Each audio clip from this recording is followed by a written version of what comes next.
What is going on, everybody? It's finally happening. We're finally getting together. We finally got the fucking podcast all set up. We've been talking about this for months. We did one of these once before and it was a spur of the moment thing, but this time we actually got it set up, making it look real nice. Today we got Baz, sure all of you know. Guilly Games, good friend of mine, you might not know him if you're not part of the Pudge community. And Drew Gaming. He, however, is not going to be on video today. He'll just be in voice. You'll see what's going on. No real direction, no real anything today, apart from we're just testing this out, see how it goes, and hopefully it goes well. So I'm just going to go ahead and unmute them. So let me, I gotta move this because, alright.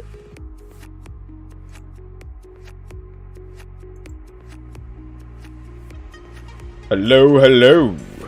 Let me, Hello. What is going on, everyone? Drew, you there? Yeah, I'm right here. Alright. I'm just gonna, you know what, for shits and giggles, we're not gonna have any music right now. If it gets boring, we'll change it up. And look at Bastian. Bastian's here. What's going on, man? So, where do we even begin? Because we don't know what the fuck we're doing. Oh, I'm fucking clueless. Who wants to talk first? I mean, I can start my rant, but everyone likes to hear me rant on my channel. You want me to kick it off? Stream. Alright, I'll kick it Like off. you are recording it. You're recording it? I mean, like you are the one hosting this. Host is a big word. I happen to be the channel that is currently providing it. Alright, so basically, also there's Drew Gaming. All their descriptions, in the description is all their links, by the way, if you want to go check them out, if you haven't, yada yada yada, happy horse shit, stuff I gotta get out of the way. Basically, I'm stalling. But no, so we came up with a list of things we wanted to talk about video games. Just in general, we got a few topics. Bez's green screen's messing up, so that's fun. But mostly just like the main things, like what got us into gaming. Like for instance, me, it all started out when my dad brought home an NES. And I remember like we had the shit basic games. We had Mega Man, we had of course Super Mario Brothers that came with it. We got G.I. Joe, I still got my cartridge over there.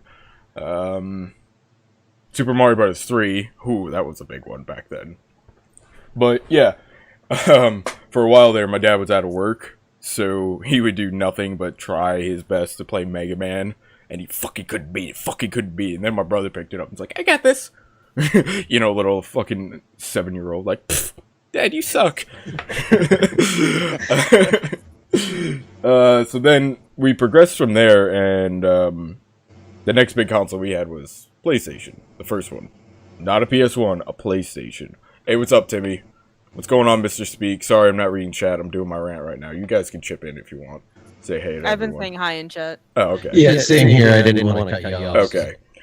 And the big games that we used to play on the regular PlayStation actually are kind of eluding my mind, but I can always remember Crash Bandicoot Warped. Big one for me. That I didn't really play the other ones till later in life. Crash Bandicoot Warped and Mega Man X4. Best fucking X game there is. Prove me wrong. But yeah, after that, PlayStation 2, Xbox, it just kind of got the ball rolling, and now I've played almost every console there is. Like, via emulator or not, I think I think I haven't played. I don't think I've played a ColecoVision. I played Intellivision, not ColecoVision though. Never played a Commodore 64, sadly. Never played a Commodore 64. I had one. I traded it for this chair because it was broken Commodore 64. So a broken Commodore 64, believe it or not, goes for like $20 now. Yeah, this chair, $400 chair. I think I made out well. By the way, I just realized my green screen's all fucked up because I didn't turn on my light. Give him Baz a hard time about it. The fuck? Right. There's an echo when Grim speaks. Again? What? No, there isn't. Grim, speak. Hello? Yes? No? Yes, no? Do I have an echo? There's no echo. I got rid of that. Yeah, I was gonna say. You're insane, Timmy. I have the stream up, but I have it muted. So yeah, and it wouldn't be shouldn't coming in through your mic anyway. No. Great, I need a new podcast to listen to. Yeah, we're just ranting today, Timmy. I mean, Timmy, Jesus. I'm gonna fuck up all your names, by the way, because I'm not used to having to rant like this, talk to 3 people, and chat, so this should be fun. But who wants to go next? What's up?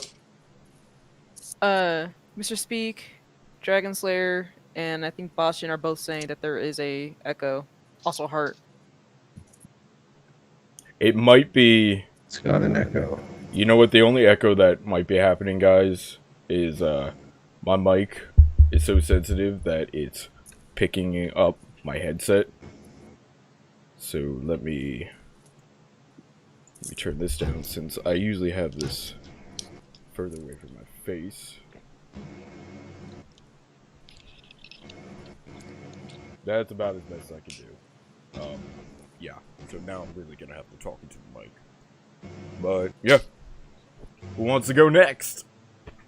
Let's check and see if there's still an echo. How's that sound, guys? Any better? You sound great to us. Yeah, in my ears you're good, but I'm looking at my mic when you said that, and only a tiny sliver's coming out now, so I doubt it. Alright, I'll go next. You're not insane, yeah. Yeah, you are insane, Jimmy. What you want, Arrow? My introduction to gaming was my grandfather. He was the guy that kind of like helped introduce it all to us when we were little. He's the one that got us the NES, the Sega for my sister, and so we grew up playing, you know, the old Mario games. We had Duck Hunt. We had. I had Duck Hunt. Didn't mention that one, but yeah. With the freaking red zapper gun. Oh my god, the zapper's the best. Yeah. I didn't have. I had a great. I had a gray zapper. Everyone had Duck Hunt. That was one of the first games everybody had. Mm-hmm. Yeah. Because it came with the NES if you had the Family Edition. We had the gray zapper and the orange one. I had the orange red looking one. That's the only one I've ever had. But then I went into the PlayStation, and so we started playing Crash Bandicoot, Spyro. Spyro was my favorite all-time game when I was a kid growing up. That was an awesome game. And I'm hearing Echo. Yep, I hear it too. Drew, is that you? No, it's not me. It's not me. I opened my mixer, but I haven't done anything to it yet.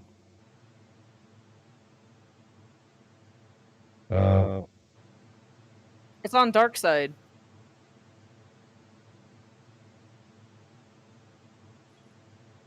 I just listened via my phone. The only echo I'm getting is from Bryn. Oh, that's what we were all hearing was this phone. Yeah.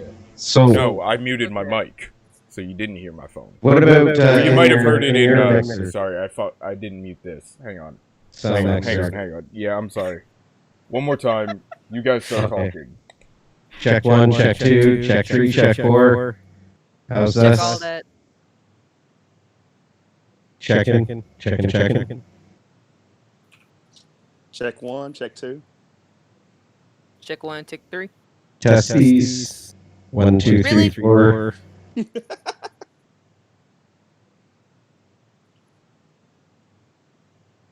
Speakers there.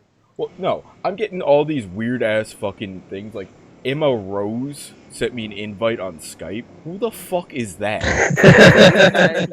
Yeah. I mean, it's just it's so messed I up. have no idea who that is. Yeah. Audio video setting. How about I shut everyone the fuck up? Video off. Or microphone off. Speakers. You know what? Fuck you. There. There we go. Learn none. We still getting Grim Echo, everybody. Check 1, check 2, check 3, check 4. Oh, shit. Do you guys hear echo?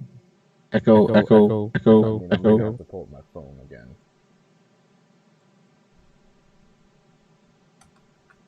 Ooh, these are bots, I believe. I mean, this is messed up. Yeah, most likely are. Never a dark stream without, technical difficulties. That's just how it fucking works. Are you kidding? But why is it only you? I don't understand that. Try turning down my mic. No, my mic's volume has nothing to do with it. It was working fine 20 minutes ago. But it's only you. Only you.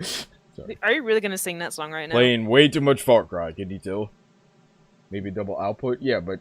hang on. That wouldn't explain why Baz and Andrew isn't coming in. Yeah, everybody else would be too. Hang on. It's almost like it's It's picking on the up phone our... even. Are you sure you have everything muted on your Skype side? Because you had like 5 things. Nope, open. I just realized it. Fucking OBS is the culprit. OBS, when you import an NDI source, creates its own audio from it as well. Wait, you got it. Hey, Laura. Yep. Yeah, let's blame Grim. It's Grim's stuff. It's Grim's side. No, Everybody I wasn't back blaming there. you. I said it was only Grim. I'm teasing. Alright, guys, we're back on track. Baz, get back to your spiel wherever we were. Tarantula, how are you doing? What game Yo, is this? Tara, It's, what's up? Hey, It's Tara. the greatest game ever. It's called The Dark Park. it's called Blame Grim.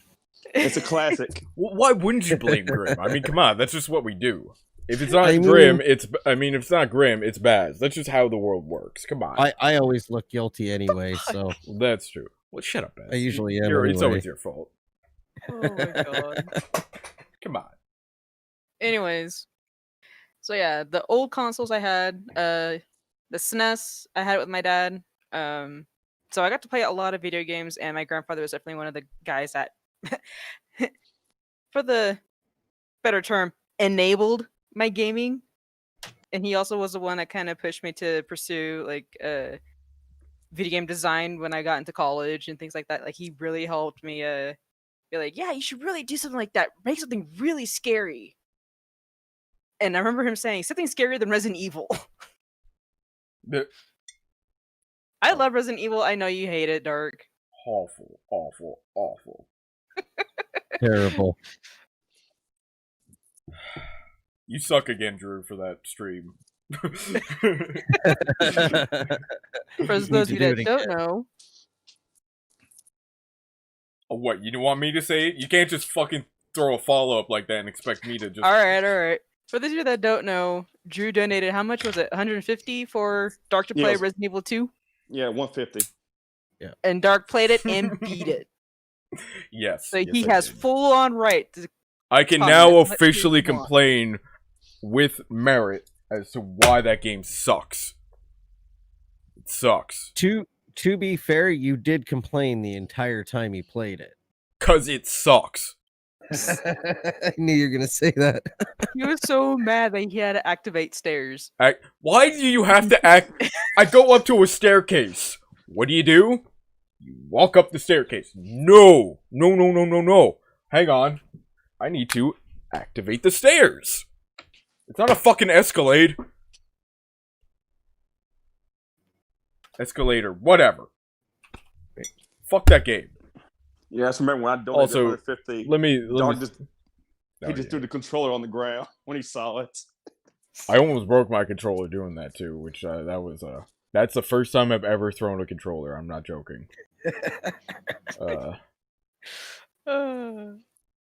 I'm sorry, I'm going back in chat. Hi, I'm new. What's this? Yeah, what is going on, everyone? I'm sorry I don't read chat or whatever, but you know, I'm an asshole. And there's that. And I don't want to speak over anybody. I'm not going to be muting myself to talk to chat or anything like that, like I do when I do have people in the game, you know, with me. So yeah, we got Dragon. Tara's here. Hello, Tara. Speak. Obviously, I said hey to already. I said hi to all of you. But yeah. So basically, you wanted something scarier than Resident Evil, right, Baz? Or he wanted something scarier than Resident Evil, but Right. that's it. But Just there's like a good decade gap here. went into the game, or can't really say the game industry. Went into There's still a good decade College. gap here. I know. Went into college. We just and gonna then, pretend like 2000 something didn't happen. I guess. well, just It Well, I might still not got be I bad. played the PS3, and that was around that area was kind of a dark time. I don't want to get into. Hey, we live for the dark. I did, I'm not fucking that with you. dark. Oh, the bad kind of dark, not the awesome kind of dark. Yes, the bad Gotcha. kind of dark. Gotcha. Accidentally awesome. According to your stream the other day. Yeah. Yeah. I want to see something scary. Wow, Tara. Also, hi, Laura. Ouch. I guess she's here. Yep. She's been She's been here for a while. I didn't see her chat. I'm sorry. Like Since I said, before the audio. I'm probably gonna miss all of you. Timmy's back.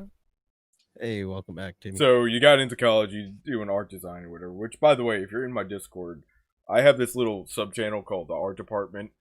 I feel like a dick for doing it, but I did it on purpose. It's restricted to only Baz and a few other people in my Discord to post.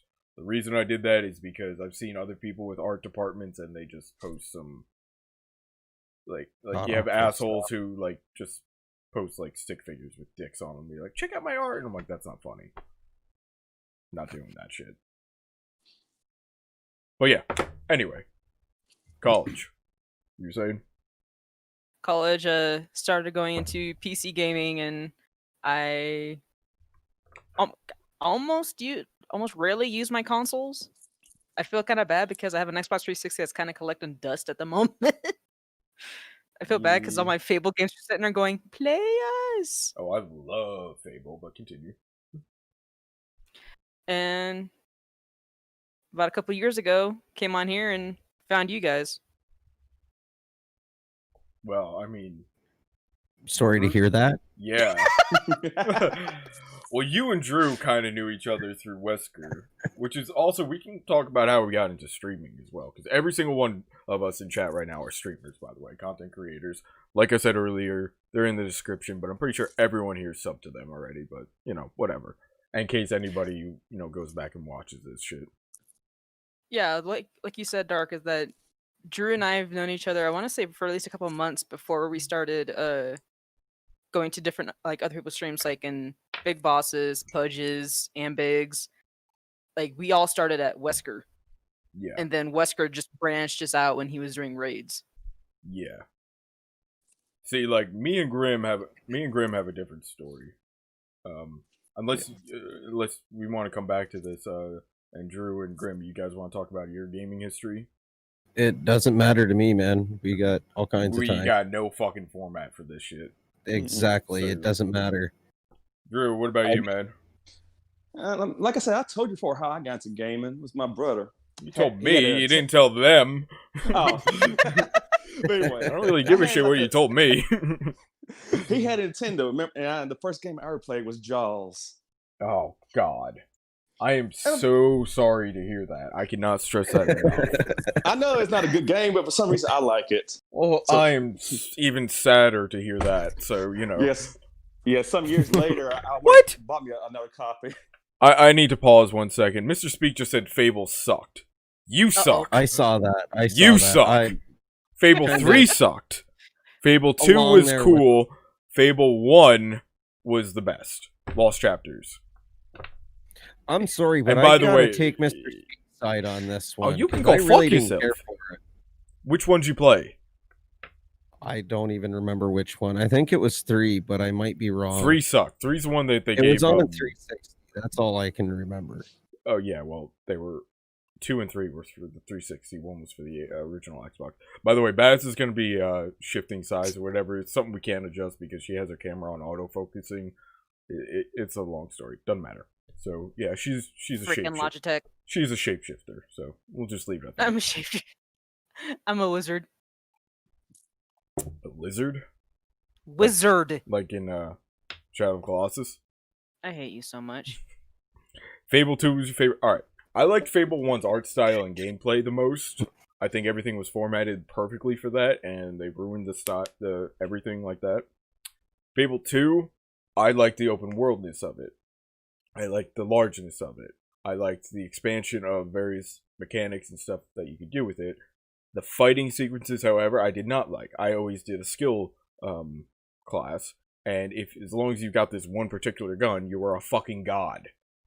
Like, yeah, you're done. So, what are you doing there, Grim? You alright? You saying hi? Yep, just saying hi.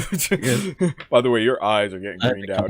It's awesome. I know, it's my fucking glasses. I get a glare because that light up there, but if I don't, then the green screen does some funny shit. Gee, I don't know I can take them off, but I can't read the chat. I don't know the pain of that. I'm fucking blind, man. I'm so blind. How I can even fucking see it's beyond me. That, yeah. So I'm gonna hit this mic like 17 times. If torn my pencil, but so Drew, you were talking about Jaws, and then I got pissed off at Mr. Speak. Yeah, like years later when I was working, I was collecting games for the older systems. Yeah, I saw Jaws. I figured, hey, just $1, let me go get it. Yes, and I still enjoy playing that game. Once again, even though I know it's not a good game. It's considered like on the top tiers of the worst games made, like commercially. See, there's what with all these indie games out there, and by the way, what's up, Vile? What with all the indie games out there right now, you can't say one game is the hardest game ever. You can't say one game's the worst game ever. I'm talking commercially produced, so actual cartridges licensed by Nintendo, that kind of deal. That is considered on the top tier of worst Nintendo games. Yeah, a lot of those LJN games were pretty bad. LJN, that label alone should say duck and run. And if you don't believe me, watch AVGN. Angry Video. Oh yeah, he goes. He lives for LJN. AP, what's good, buddy? Haven't seen you in a minute. Yeah, hey AP, how are you? If it wasn't for my brother, I would never be into Resident Evil or Final Fantasy. He's the one that bought those games when I was a kid. Oh, sorry, I can't. Funny enough, he did not even play the games. Did what? So I was stuck. I was just stuck playing them. Best game ever was E.T. Oh god, for the Atari. Yeah, best. He bought when he bought Resident Evil. When he died at the first zombie, that was it for him. He stopped playing it. Hey, first time this ain't for me. First time I played RE2, I died before I even made it to the bus. You were also drunk as hell. No. I'm talking before that. Oh, before that. When I tested it out. Oh yeah, well the city parts are tough for anybody if you're not used to tank controls and all that. Man, fuck tank controls. Why? Just why? Because right off the bat, you're stuck with like 8 zombies. Yeah. So a lot of people's gonna die their first time. Yeah. Fun fact I learned about Final Fantasy, and you guys probably know this, but I didn't. You know why it's called Final Fantasy? That was going to be their last game. Yeah, they were so bankrupt at the time, they really thought it was going to be their last game ever made. That's why they called it Final Fantasy. That's hilarious. Yeah, instead it took off. Yep. But, so, you got into Resident Evil, you talked about Jaws and the NES, so that's one console. How'd you get from NES to PlayStation? How'd you get from PlayStation to okay. After streaming? Nintendo, I had I had Super Nintendo, had Genesis because Sonic. And then it was like PlayStation, PS2. I had all the Sony systems. Yeah. I didn't get myself a PlayStation 3 until like 4 years ago, so. I've never had a PS3. Yeah, and as how I got into like streaming, it was a good friend of ours, Reckless. She always tell me that, Drew, you should try streaming. And I did, and I liked it. And I just took off. You're doing really well for yourself, but you also stream a lot more than me, Baz, and Grim, which is funny. Yep. Put together. I've been slacking in my streams. Yeah, me too. My first year, I grinded a lot. I just realized in the description, I only put the YouTube links. On YouTube, I guess that makes sense. I didn't put your Twitch links, guys, but if you want to throw them in chat, you're more than welcome. Doesn't matter. Alright. Because I just realized Grim only streams on Twitch. That's probably why he has so little, of his content, apart from the actual videos that he makes on YouTube. So yeah, I don't really well, since I got the green screen set up, it's more or less for videos and this kind of shit. But I mean, normally for streams, I'm gonna leave my room wide open. Hey, guess what your accessory is? It's just sloppy. I don't know. I don't. 1 second, Grim. Streaming's Thank you more for relaxed. 1 second, Grim. Thank you for that sub. Nope. Something I didn't read the rest. Oh nope, not me one. Yeah. Thank you for that. It's Dragon Slayer's other account, I believe. Okay. No worries. And those that haven't been on my Twitch, Yeah, go check that voila. out. So I just Reckless posted- actually got you to start streaming. That's interesting. I actually never would have guessed that. I would have thought just the fact that, you know, coming over from Wesker into the Pudge community. By the way, that's why I'm rocking the mug. Pudge kind of got me into the actual streaming thing. I thought about it years ago, but never really thought anything serious about it. But yeah. Yeah, and Reckless told me she started streaming because of me. Tit for tat. Look at that. Mm-hmm. Hey, that rhymed. Aw, Boston got it for you. Oh, thanks. Much appreciated. What a bro. Yeah, Normally, I'm the stubborn ass that goes, "Nah, I'm not doing it." No. So Like that. Go ahead. Like go if ahead. it wasn't for Wesker, I would never found my way to Pudge, Big Boss, or Orton Biggs. Yeah, see, that's why it's a little weird hearing those stories, because me and Grim come from a community. We originated, and Grim can chip in here and there, but I don't want to throw some names out because we're not really happy where we originated, especially with the main person that we originated with. There's some great people along the way, but we don't want to throw those names out either because of drama bullshit that we're not going to deal with. And but we came from the same community. I don't know what it was. We just used to bullshit and chat and all that stuff, and then we just became good friends. And it's been like 5 years in the making now, something like that, almost. Yeah, 4+ at least. Yeah, and at least. He's an asshole. I'm an asshole. We're friends. Got that right. I was always told to do what I'm good at, and being an asshole is just one of those things I'm really good at doing. So I stuck with it. Right? Yeah. Practice makes perfect. And as far as actual Discord itself, I will throw one name out there because he's still a great guy. I remember I saw this dude and another dude in chat, and Discord. You guys probably heard that. That was a gunshot, by the way. I didn't hear it. Yeah. Okay. Cool. The stream probably heard it. So I saw this guy, Nomad, and another guy in chat, and I had never once thought about joining a voice chat in Discord at ever. I was just, not that I was shy, I just didn't really do the internet thing, so I just hopped in because they were in a public chat. I'm like, sup? And those two people were good friends. I didn't know this at the time. I thought they were just chilling. So here I am, this little third wheel, so to speak, you know, and bullshitting, and that's what really got me into Discord itself. And from there, it just branched off of gaming with a lot of people. Gaming with a lot of people. But I remember one time, I forget who we were with. It's not the person you're thinking, Grim. But we raided Pudge over on Twitch. And this is like years ago. And he had just started streaming. I mean, he had just started streaming. I don't even remember what he was playing. Doesn't really matter. But that's what got me into the Pudge community. And since then, it's just been explosive in growth in both his channel, other channels, community-wise. It's just been fucking amazing. Which is why I'm rocking the Pudge mug tonight. Because if it wasn't for him, a lot of us wouldn't be together. That's just a fact. I wouldn't know Baz, I wouldn't know Drew. It's been Pudge. Pudge got the fucking Ambig to start. You know, everybody here knows who Ambiguous Gaming is, so yeah. I actually had plans to stream before Ambiguous Gaming even started streaming, but the way I was in life, I just moved, my father passed away, all that happy horse shit. I was very poor at the time. Yeah, that wasn't happening. I have an old picture of my setup. I shit you not.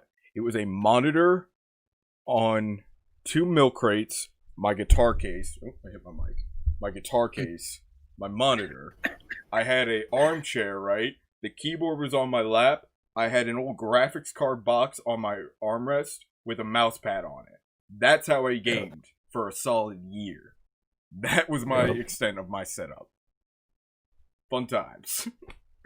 Now, yeah, mine wasn't much better, to be honest with you. My whole gaming setup was built on milk crates, basically. I'm still on milk crates. My desk consists of 4 milk crates now and a plank of wood. Yeah, but you didn't have that plank of wood before. No, I did and not. That plank of wood is a big difference, man. Oh, it's wider than my guitar case. I can get my guitar case if you want. Exactly. Yeah. But yeah. I remember my first gaming setup was when we moved from apartments to apartments back in college. I never had my own PC. I either used my boyfriend's or I used my roommate's. And my roommate at the time was like, "Hey, I'm not using this computer. You can have it while you live here." And I was like, "Sweet." He had I forgot the specs on his computer too, but I had that. I was using a end table for a desk, which had my keyboard, and I was sitting on a camping chair. So all that was just, it was not comfortable at all. I had no back support, no nothing. I'm sitting just like achy every time I go onto the computer, and I didn't have a monitor. I had a TV, so I can be able to game with my friends, and it was horrible. I used my TV for a long time. Sorry, didn't mean to cut you off. Ah, you're fine. But until I moved up here, until I moved states, I now have my own desk. I have 2 monitors. I have my art tablet now that I can kind of use as a third, and it's so much easier. I have my own PC. I can actually call mine, even though some of the parts in here belong to my boyfriend. But yeah, it's mine now, and it's comfortable. I can sit. I have my own chair. It's just like, yay! Yeah, it is so amazing, like, what a difference of a chair can do. The chair I had before this lasted me a good 4-some odd years, but when it broke, it broke. And I'm talking the back and the seat, I could barely sit on, and it was at like a 120-degree angle. But yeah. But I remember that. Grim's pulling out his old equipment. I'm pulling out my old equipment. This is the laptop I used for college. Alright? I shit you not, I wrote all my stuff on this thing. I also tried to use this for gaming. Now, to give you a little hint as to how bad this is, there is even a sticker right here that says Intel Celeron processor. Yeah. I tried gaming on this bitch. Still got it. Ripped the hard drive out, stole the battery, but I still got it for nostalgia. Well, this is the CPU from the very first computer I built personally, but my first quote unquote gaming computer was just my old computer I had. It was just a dual core, no threads, and I slapped some old, I don't know, my roommate now, he helped me build it. Basically, I knew nothing of computers back then. He just threw some old fucking AMD graphics card in there, trying to play Forest, and I'm no clipping through trees and everything else. So I ended up buying this, and I don't know if you'd be able to read it or not. Yeah, probably not. But what is it? Probably not. Okay, this is a AMD FX Series 6300. This is one of the bulldozers, one of the AMD lawsuit chips, basically. So what happened with these guys, to kind of break away from subject, I'll make it quick, is they're claiming that they're 8350s, even this one, because it's multi-threaded, they're claiming that the multi-threads were technically cores, like processors. You know. So they're calling a quad-core 8-thread processor 8-core processors. So it just struck this huge lawsuit and blah, blah, blah. Long story short, this chip is absolutely garbage. I wouldn't recommend anybody buy it. But you keep the 8350 is, well, yeah, this is kind of sentimental, I guess. Mm-hmm. I was gonna try and fix it. It got fucked up badly. If you can see the pins on it, it is toast. You can't even fix this. Yeah, that bad. Oh, anytime I see like a chip like that, I keep being reminded from that video from The Verge when they were doing the computer build. Oh, that was so bad. I thought it was a spoof. I thought it was a joke. I didn't realize it was real. He was serious and sincere. So just take this little bracket thing. Yeah, you're not going to need that. Tosses that. It's like, no, you need that. Tweezers. Zip ties or tweezers. What else? Just put a little. Oh. You're going to need one of these thermal paste scrapers. Yeah. If you don't put the rubber mounts, remember, on the always put the fans facing against the metal surface on your power supply unit. Make sure the fans have absolutely no air access whatsoever. You have to put the rubber feet on it or it won't ground out, and you'll actually short the system and shock yourself, according to him. That in on itself, the statement, the rubber feet and it won't ground out. What? Or it won't ground out. Yeah. So if it's just that's what it meant. Metal, yeah. Oh fuck! It was bad. But it was cringe. All right. So after my brother saw me working on, I didn't know dick about computers, by the way, when I was doing all that stuff in college, and I didn't know anything. My brother's the one who got me into this stuff, and he's smart. He knows his computers. Grim's smart. He knows his computers. Thank you both. But my brother got me into. He built my first gaming computer. When I mean gaming, it was a. What did I have? I don't even remember what I have. It's still right over there. I got the processor. I was making another build for it, but he straight up just built me a computer. He gave me a 720, a GTX 720, NVIDIA, something like that, graphics card. And at the time, that was the shit. I had a dual core, and he needed a case. So he's like, all right, I got an idea. He fucking helped me build this case where he literally, the graphics card and the motherboard were too big for this case. Let's just take an angle grinder to this fucking case. Cuts a big old fucking hole into it. The thing's sticking out the side. Still got the same case to this day. I shit That's you still not. Good. It is nothing wrong with cutting holes. Completely open case. I ain't got no cooling fans. I ain't got no water pumps. I ain't got nothing. I got 3 walls and a fucking box, like a frame. That's my case. Oh my goodness.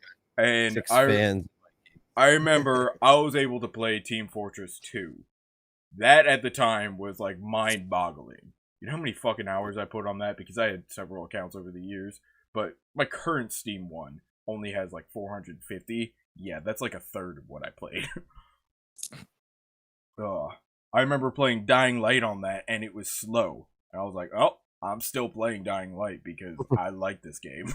So even though I was getting like 12 frames per second, I played the shit out of that game. Oh, that's struggling. I like the game that much. I'm spoiled though. Now with what I have, I can't justify playing anything under 60 frames, but I've been through that, 20 frame, 30 frame games, and you dealt with it because that's what you had to deal with. You want to play the game? Low frames. I played Assassin's Creed on that laptop. Assassin's Creed 2 on that laptop at 12 frames a second. I played the entire game up until like the last mission. Then I bought it for the Xbox, and I'm like, this is lightning fast. Because I'm used to him climbing like this. Not that. Yeah. Anyway, Dying Light for the win. Yeah, I love Dying Light. Can't wait for the second one to come out. But yeah, we digress. Grim, you didn't really talk about how you got started anyway. Started into gaming. Okay. Goes way back to the beginning of time. No, I think it was around 88 or 89. My dad brought home for Christmas 8-bit Nintendo. That's what started it for me, was Mario and Zelda. And I need guess what your accessories none of this fucking 2, 3, 4 fucking none of that shit. Zelda 1, the very first Zelda. I probably got 3,000 hours into that game. I believe that. I beat it so many bloody times. I could probably play it now with my eyes closed, and it's been at least 15 years. I gave up on gaming for a long time. I used to like to drink, so I partied a lot, and that kind of took up a lot of my time. But when I gave that up, and I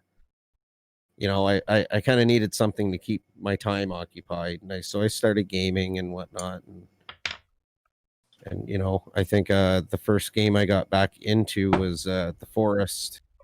Oh, yeah. And like I said, we kind of touched on that with that computer that wouldn't play it. and yeah, I mean, that very first computer I built I was proud of that. It wasn't anything spectacular or special. It was definitely entry level, but my God, I've never had anything at that speed. That was the first time I had an SSD. Oh, yeah, absolutely. First time I played on anything higher than dual cores. It was phenomenal. I didn't know what to do with myself. Loading times were like that. And now I kind of scoff at those loading times. But yeah. I mean, I'm trying to think. PlayStation 2.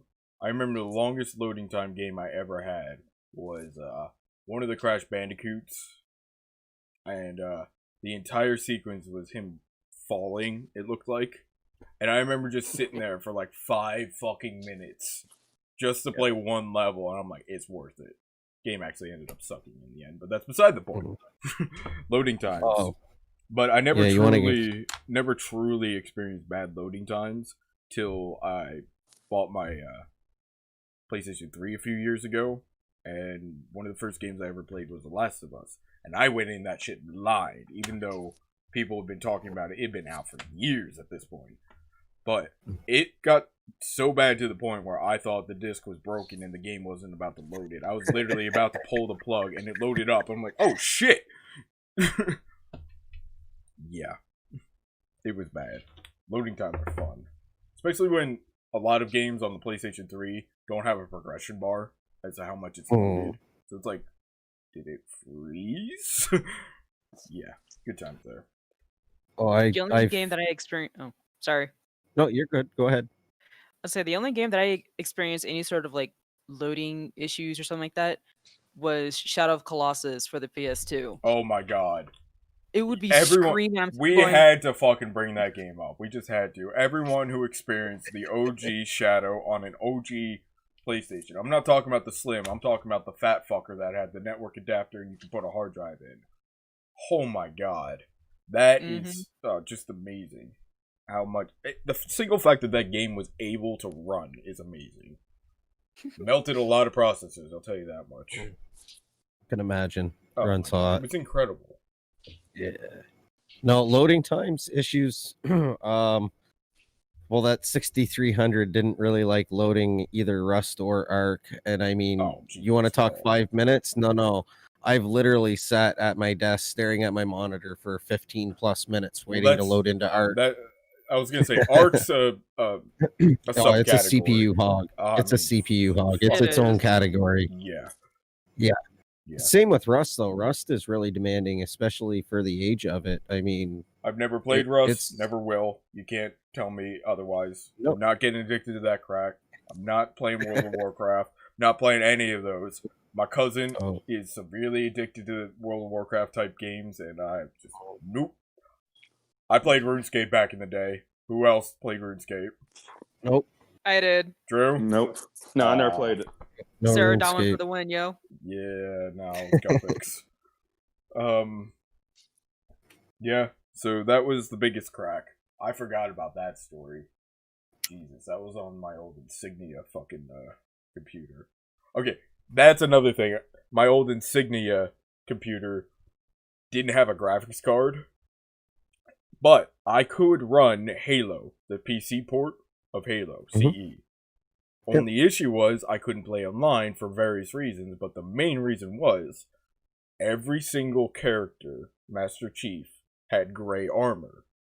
The reason being is my internal graphics card on my motherboard couldn't process the colors needed to change the color on the Master Chief.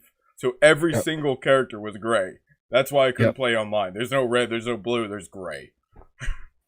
Well, that's a lot for that. I would play a lot on my own, and I didn't even have the campaign. I would just dick around in multiplayer, and I had a lot of modded maps. There's, oh my god, when Halo CE came out, the modding community was huge. I mean, map creators, HaloMods.net, I think it was. Yeah, just everything and anything you can think of in Halo. So many maps. I actually have them all on my old hard drive. I doubt they can even run unless I run a virtual computer in Windows XP or something like that. But still, good times. Good fucking times. See you later, Dragon. See you later, man. But yeah, what brought up that was I remember it was me, my brother. So my brother's in that room, I'm in this room, and my cousin was in the office using that computer, and we were all playing RuneScape. Instead of typing to each other, we'd just be yelling at each other through the rooms for like hours and hours at end. Now, mind you, we were young, so it was like, fuck it, we don't care. We didn't have anything to do, no school today, that kind of junk. But yeah, so many hours wasted on that. TeamSpeak was difficult back then for one household and whatnot. If you're on different lands and whatnot across town, it was different. Oh, we were still like, I think we just got DSL when we did that. And yeah, that was the shit. The internet's still slow on it. Yeah, no more dial-up. Are you kidding? Oh dear God, dial-up. Yeah, Drew remembers dial-up. We were just talking about that. That's what I was talking about last night. Yep. Fucking I did not miss that. No yeah, cool. Kids don't know what it's like not to have dial-up. Guys, I remember when a web page took only a minute to fucking load. You remember that? That was the coolest shit ever. It only took a minute to load up Google. Yeah. Lord help you, you trying to load up a picture. Oh, fuck that, man. Keep in mind, you're on one core processor and no graphics card. That shit didn't exist back then. American Online, don't get me started with that. And if somebody took the phone up too and knocked you off. Oh, yeah. Yep. Oh, yeah, God forbid your mom has to use the phone. Yep. There were no or someone calls and they just answer. There were no cell phones back then. There was no cell phone. Are you kidding? Fuck that. What's a cell phone? And if you did have a cell phone, it ran off analog signals back then too, like radio signals, not fucking digital like they have now. I mean, the cordless phone didn't even come out until the early 90s. Yep. So who remembers everything was corded? Who remembers? And then this is going back to my childhood. I mean childhood because we had a cordless phone at the farm. But who remembers the phone with the 30-foot squiggly extension so you could take the phone and go talk in the other room? Yep. See, Baz, Grimm's nodding his head. What about you, Drew? I believe I meant. But Mom had one. Yep. Yeah, one phone in there. Oh, she had a phone. You remember when you had to rewind the numbers just to dial somebody? I never had one of those. I didn't have a rotary, thank God. Yeah, my grandmother had one.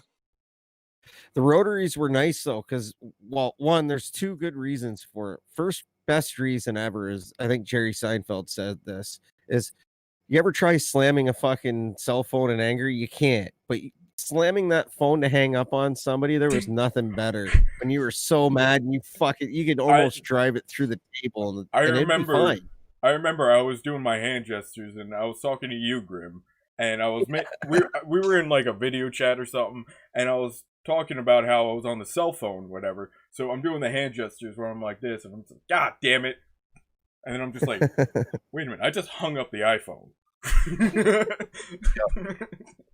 I don't have an iPhone, thank God, but you know what I'm getting at. Like, just out of habit.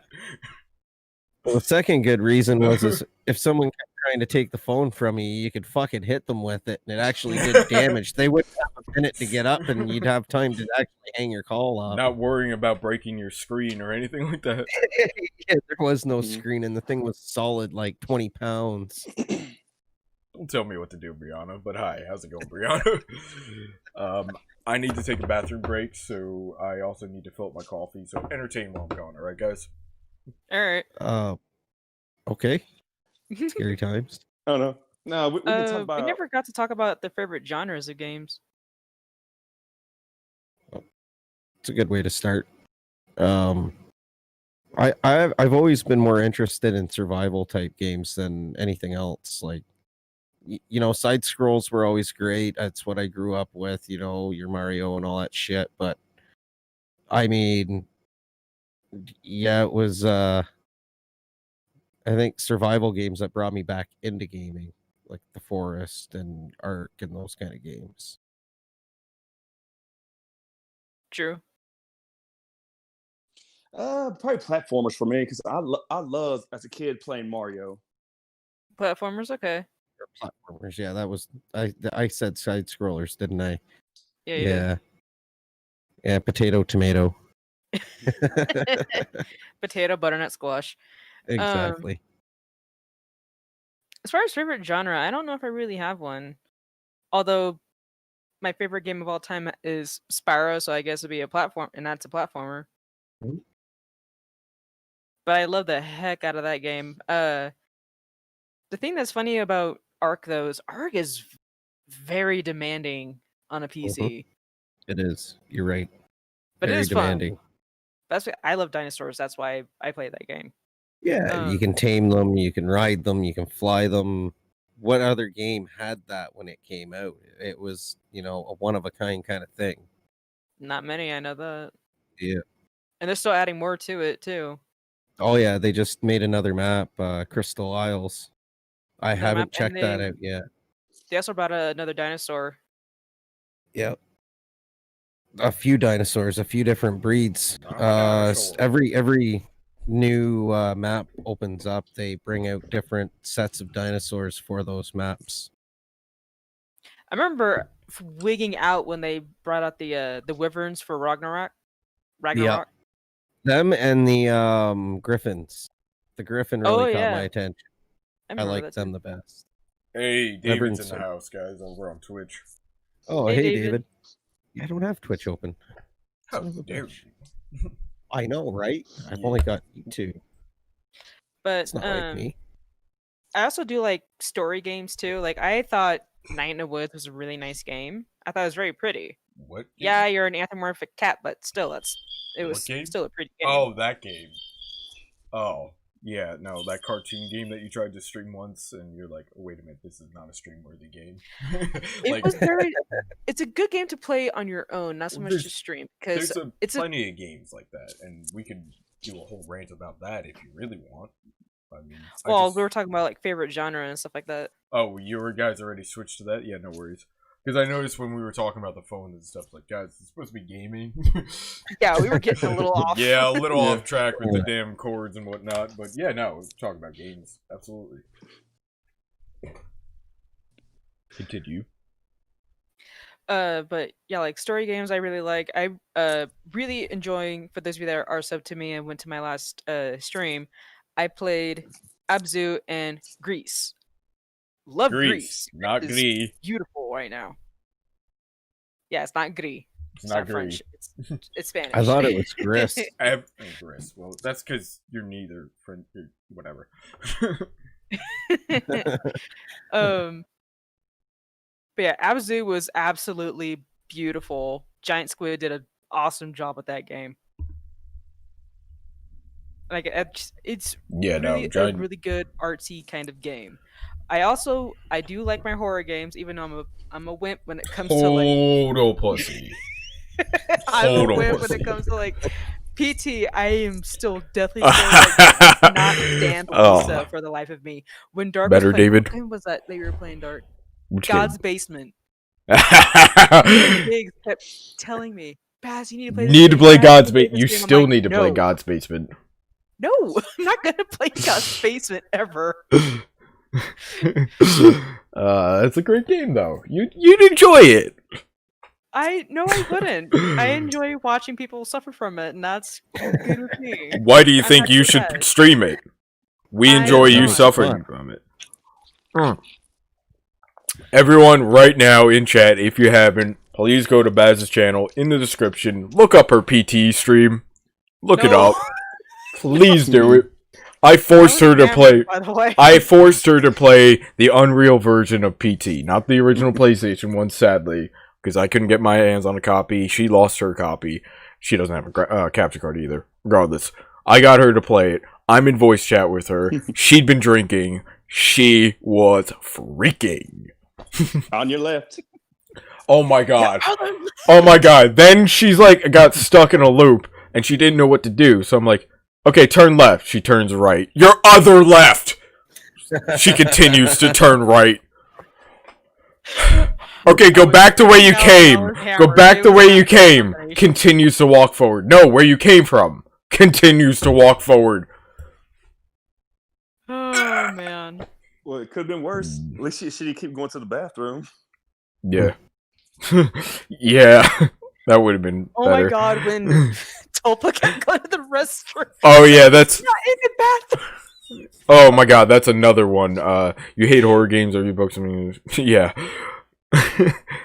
Oh, that's funny, Brianna. Another one is... we did this collab, me, Baz, Ambiguous Gaming, Tulpa Machine, who's in the Air Force now, thank you, and Giggle Bizzle, he might still be lurking in chat, and Pudge himself. We all had this collab for October we called Fright Fest, and we all were supposed to do these horror games. It started out as a complete shit show, I'm not gonna lie about that. It did not start out well at all. Pudge tried to get Silent Hill working, that didn't work.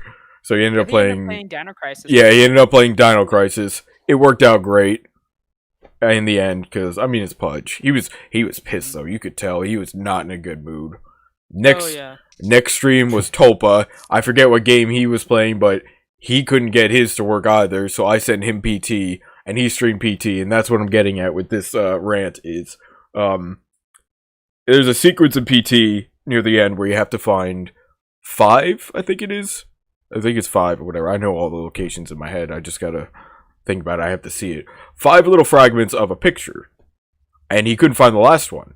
So he kept going into the bathroom. And we keep writing in chat, it's not in the fucking bathroom. He's like, oh, okay. He'd leave the bathroom, walk around, go in the bathroom. It's not in the fuck. And by the way, me, Baz, Ambiguous Gaming, I think it was just Fox, or was Zach there?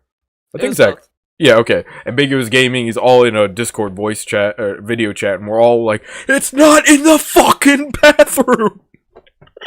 Oh, it was a good time. I wish we recorded that. That's what we're getting at with that little anything. You don't do well with horror games? I love my horror games. Because unless I'm like really, really hyped up on coffee and the sound is really loud, jump scares don't get me. It's the sound that always gets me. It's always the ear rape sound. Yeah. There's only one video that I know of that you can actually see Dark jump. And Welcome it wasn't from to the sound, game. it was from the fact that he turned around and a guy was like right in his face and he's like, Welcome to the game. But I wasn't even like scared. I was like surprised and happy. You could see I was smiling ear to ear. I'm like, yeah! That got me. That got me good. Not gonna lie. And I'm pretty sure you clipped it. I didn't clip it. I was trying to use it for your intro video that Oh, it yeah. didn't work out though. Yeah. I don't think I kept it. By the way, I need a new intro video because that thing is quiet. Yeah. By the way, Brianna, that's fucking mean. I like your style, but that was mean.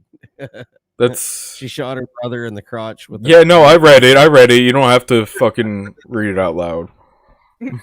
Dead Space. See, alright, Vile. I didn't find Dead Space scary at all. I thought it was a lot like Resident Evil in the sense that it was more of a monster gore game than it was a horror game at all. I didn't find any... I'm very particular what I label as horror. I understand why it's labeled as horror. My personal opinion is it's not horror. I don't consider Resident Evil horror. I consider that a monster game. Maybe That's thriller. my opinion. Yeah, thriller is a good word. Yeah. But yeah, Dead Space, couldn't care for it. I played 1 and 2. Everyone says don't bother with 3 if you couldn't stomach those. I didn't like them. I streamed them, didn't like them. Sorry. Everyone says they're like best horror games out there. Nope.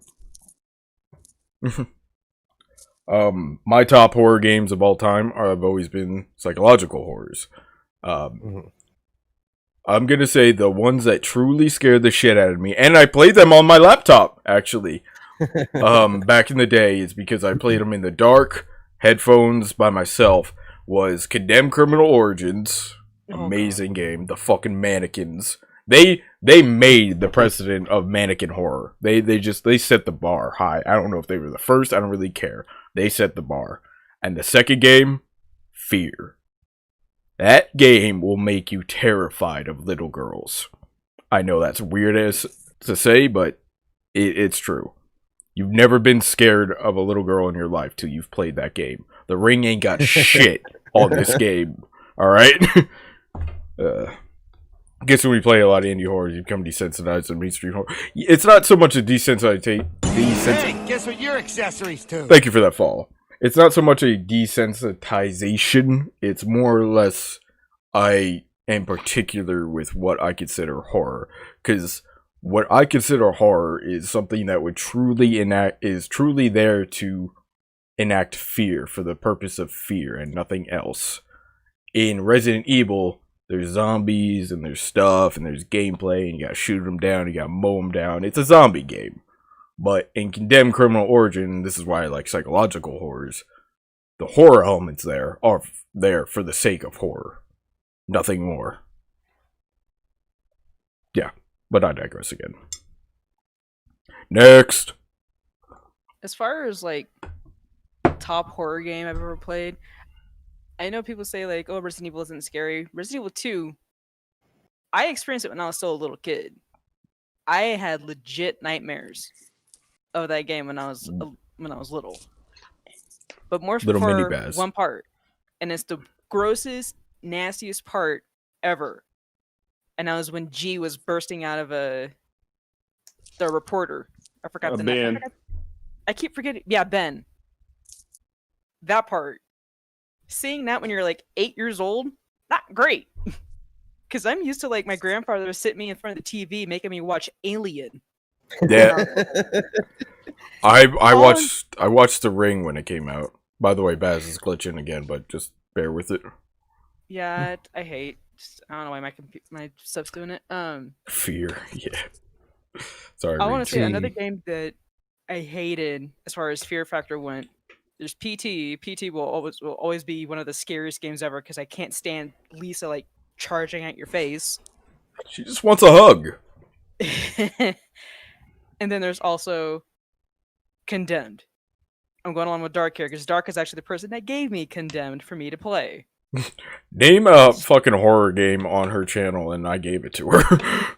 Yeah.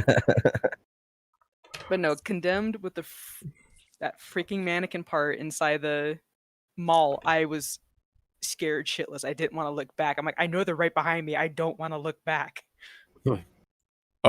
Sorry, I'm just reading chat over on Twitch, and I have to wholeheartedly agree, David. I just wanted to throw that out there. No one really knows what I'm talking about. It doesn't matter. But yeah, trying to think of what other major horror games out there I thoroughly enjoyed. What about Outlast? You see, the thing about Outlast is I'm not a huge fan of the run and hide games. Like I couldn't stomach Amnesia. I barely played that game at all. But Outlast did it pretty well. I'm not gonna lie. They critiqued it so it's not so much the run and hide as much as what do you call it? Amnesia did, and even Home Sweet Home got a little annoying with the run and hide kind of deal. But I'm also a fan of stealth game, particularly first-person stealth games. Greatest stealth game, in my opinion, out there as of right now is Dishonored. The first one. That was a fun game. That's my opinion. I don't really care. You know, you can yell at me till the cows come home. That's my favorite. But yeah, Outlast, the first one was good. Weird-ass story. Not as weird as the second one. Second one, I don't know. I pushed that. I played it for the sake of playing it. It really got annoying to play almost. I didn't enjoy the story whatsoever. It's like you got cults and stuff like that. As soon as you throw a cult in, it just ruins a game. For instance, Condemned Criminal Origins, or Condemned Bloodshot, Condemned 2, don't play that game. Don't fucking play it. I have a copy. I could show you my copy for the 360 because it only came out on the 360 and the PS3. I'm good. Don't fucking play it. Just don't fucking do it. They changed the character models and the voices for every single character that was in the first game. Like, you can't do that and call it a sequel, for starters. Second of all, the gameplay is similar, not the same. Third of all, they summed up everything that went bad in the first game on a Colt. That's like Metal Gear just saying, "Oh, it's Nano Machines." Did I play Whistleblower? Yes, I did. See, I never really was big on the whole, thriller horror type games. I mean, The Forest, yeah, I guess you could call it a thriller, maybe, but Yeah. I don't really have any huge interest in it. I like, horror, quote unquote horror films. They're supposed to be scary, but yeah, they don't scare me, so I just kind of lose interest in it. It's You just look at it and be like, meh. yeah, it's just it becomes boring because it's not scaring me, and that's the whole point of the game. That's where it's fun, right? So you look past that, and the rest of the storyline seems dumb. Yeah, I have a hard time getting into them. But what about you? I cannot picture you playing a stealth game. I just can't. I'm too rammy. Yeah.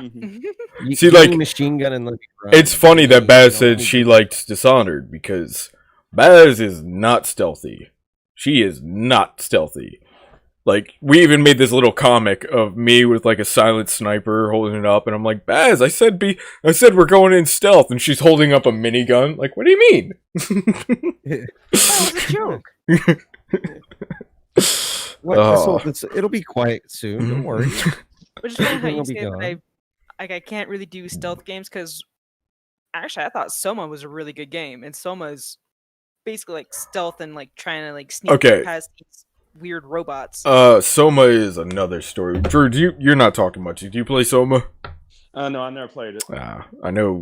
I mean, I don't know, but I would more than likely assume Grim hasn't either. No. Yeah, he's shaking his head. The thing about Soma is, I can understand why it's a horror game. I could really understand that. But I wouldn't classify it so much as a horror game as a philosophical, psychological type game. Because the main emphasis of the entire game is reflection on oneself, personal identity, pearl whatever I can't remember how to say it in Latin. I think therefore I am concepts. Basically a big old rant on Descartes' concepts and philosophy about what it means to be an individual.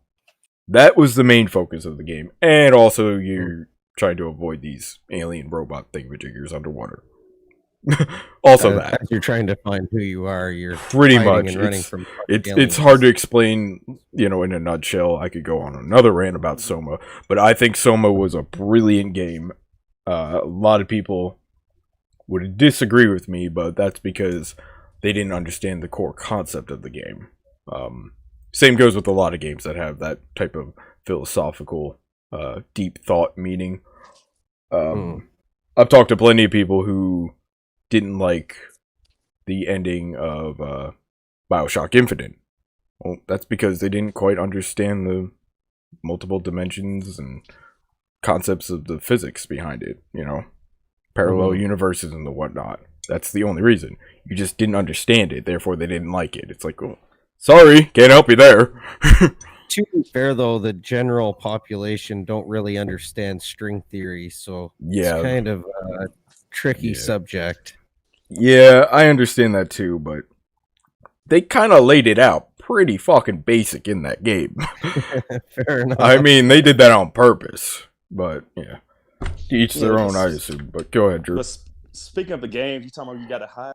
Man, we talked about Alien Isolation. You say you wasn't a big fan. I didn't like that game for this main reason was I could barely make it past the part where you first see the alien, not encounter the alien. And the only reason I could barely make it is those fucking robots. The robots were harder than the fucking alien. Oh yeah, they're a pain in the ass. I'm not joking. The androids, your androids that went rogue or some bullshit, are harder than the alien itself. And I just kept getting pissed off. That's the only reason. But that's another run and hide game that I didn't like. I'm better with the minigun games like Far Cry. I'm sneaky. Oh yeah, Far Cry. There's nothing more satisfying than liberating an outpost with undetected. Nothing. Oh heck yeah. See, I'm better on a fucking minigun in Far Cry, but which is why I'm the driver when we play. Right. When I played Fallout 4, I was a completely stealth player. Yeah. Every time I play it, I try to be like, a heavy gunner or an explosive tech, and it always ends up me being a fucking stealth player, and I'm just kind of picking people off one at a time. Gotta call it Joe. Going to Far Cry, and I gotta sit on the back of the truck and just fucand rifle as many rounds out at the gun as I possibly can and hit everything. The thing about and this is me being a total asshole to you, which I can do because it's grim. The thing about Far Cry versus Fallout being sneaky is Far Cry, you need actual skill to be sneaky, not level up. Yeah, not level up your skill. I mean, like. Yeah. The way I level up, or the way I liberate outposts is I'm 5 miles over there. I'm as far away to render in the character as possible, and I just pick them off one by one. That's a lot different, because I like to snipe. And I find it interesting that in Far Cry I can't get in that kind of mode because real life I hunt, and that's the whole time. It's just stealth, quiet, sit, wait. Long distance shooting. I used to hunt. Maybe it's just kind of because I can do that already. Maybe it's just that whole give me a machine gun and pay and spray, right? I don't know. Yeah, I don't know. Well, that's how I play, especially in games like Borderlands. It's me and Dark. Playing. I'm up in the front lines, especially if we're playing like 2. Oh my god, Borderlands 2. I'm Axton. I'm the tank. I have my turrets on all locations and trying to fight this guy with a shotgun right in front of its face, and Dark's like 5 miles behind me shooting at it with a sniper rifle. Yeah, that's about right. I'll never forget playing Borderlands 2. There's this one section. What's the sections with all the arcades? Or what's the section where you find Mordecai? Do you remember the name of that area? For the Tundra first time? Express. Okay. So there's a section in Tundra Express where there's a city here, and on the other side of the map, there's a tower. Guess where I'm at? Guess where she's at? So she's just like minigunning down all these people, and all of a sudden, headshot. I love that game for sniping. It gets so bad to the point where assets are not rendered in. That's how far away I am. So I'm shooting the guy and he's not getting hit. Yeah, that's because there's a building in the way that didn't get rendered. Oh. Far Cry New Dawn. I hated that game. Just gonna throw that out there. Horrible I was waiting. Yeah, they did such a terrible job. Horrible game. Yeah. Rushed. It shouldn't. It feels like a DLC more than a standalone, which I want Baz. Yeah. I wanted to add on to something with your sniping skill in Borderlands 2. That boy knows how to thread a needle. No. Like a hole like this tiny through a freaking building, and he can snipe a guy, push him right in the head. And I'm so mad I don't have any of that like recorded because I've seen it happen. Well, you do have the videos out there where the first one is sign the papers, but the second one is kill steal. And I'll just be like talking to her like all casual and nonchalant and kill steal. Oh yeah, and by the way, kill steal. What were you gonna say, Drew? Oh yeah, y'all talking about Far Cry. I got the 5th one, but I never really streamed it though. 5 is brilliant. It's absolutely brilliant.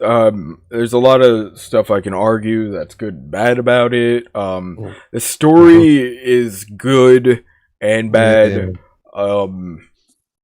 It's okay. I could explain all the concepts that I'm talking about, but that's also another whole stream, and there's plenty of spoilers in there, so I'm not going to. I know I'm not going to spoil it for you, Grim, but I've 100% that game. I think I'm on my 3rd time now. I'm on the last mission already, so yeah. Yeah, because my backlog is big these days. Is that Black Flag I still need to finish? I've 100% that game a few times as well. Only on the Xbox, though. Certain games... Alright, let's talk about this. Certain games I can only play with controller. I used to be a sole controller player. I mean, Halo. Oh my god, don't get me started on Halo, but I was a Halo god. My brother is a Halo god. That was controller. Alright? That was controller only. Now that it's on PC, I still use controller. I need to adapt, I know, but I'm stubborn. But go ahead. Sorry, I'm trying to remember when you use controller. Do you use it more for driving, or is it more for when you're playing as Chief? Chief. The reason I don't use it for driving is because the Master Chief Collection ports, they have a fixed horizontal sensitivity and speed, so you can't tail whip and drift like you can with the mouse and keyboard like you could in the original. Because, by the way, I'm always the driver in Halo. I am the fucking best Warthog driver out there. Prove me wrong. But yeah, it has a fixed horizontal speed, so you can't whip around turns and whatnot with the controller. It's so fucking annoying. It's better for controller on PC Halo-wise. Yes and no. Yes and no. Yes, because the PC still, the port incorporates for people who use the controller. They have the audio aiming system, the friction, all that stuff. I want to do a whole stream on the games we love, and I shit you not, notes. And I mean fucking notes. And notes about the Halo games concepts I wanted to talk about. So I can prove to you anything about Halo, but we're not talking about that. We were talking about something else, and I don't remember what it was. We were talking about Far Cry. We were talking about controllers. Controllers First Thank keyboard. you. Thank you. So I like my keyboard. To be fair, there are a few games that absolutely have to be played on a controller. I mean, perfect example. Okay, perfect, but not so perfect. Grand Theft Auto 5. I mean. And it's backwards because I can drive like a boss with my keyboard and mouse, but all the other gameplay, the buttons are all just all over the fucking place. Yeah, well, it's funny you say you can drive better with a keyboard and mouse. In that game, not in most games, but that one seems to be easier. I don't know why, because I brought my DPI. The reason why I don't like driving with keyboard and mouse in any game except for Halo, because it doesn't matter, the way that the Warthogs work, is like actual driving games, you can't give it half gas. It's full throttle, no throttle with keyboard and mouse. There is no trigger system where you can have it. You have to feather the button. That's the thing. You got to. I know, tap, but that's the shitty part. I mean, it takes away from the realism, and that's. I mean, you know, that's why I like using the controller for it. Yeah. But, yeah. I will wholeheartedly only play any first-person shooter except for Halo with keyboard and mouse from now on. You cannot tell me otherwise. There's no matter what you say, there is no reason to play modern shooters with a keyboard. I mean, with a controller if you have the option keyboard and mouse, except for the concept of Halo, like I said, which is an old game that got ported, which, as Speak wrote in the YouTube chat, has the aim assist options still enabled, which is why some people are bitching. But even with that concept, I still think that if I were to switch to keyboard and mouse for Halo, I would be even better than I am right now. I really do. Yeah, stuff like Call of Duty has got to be played with keyboard. Absolutely.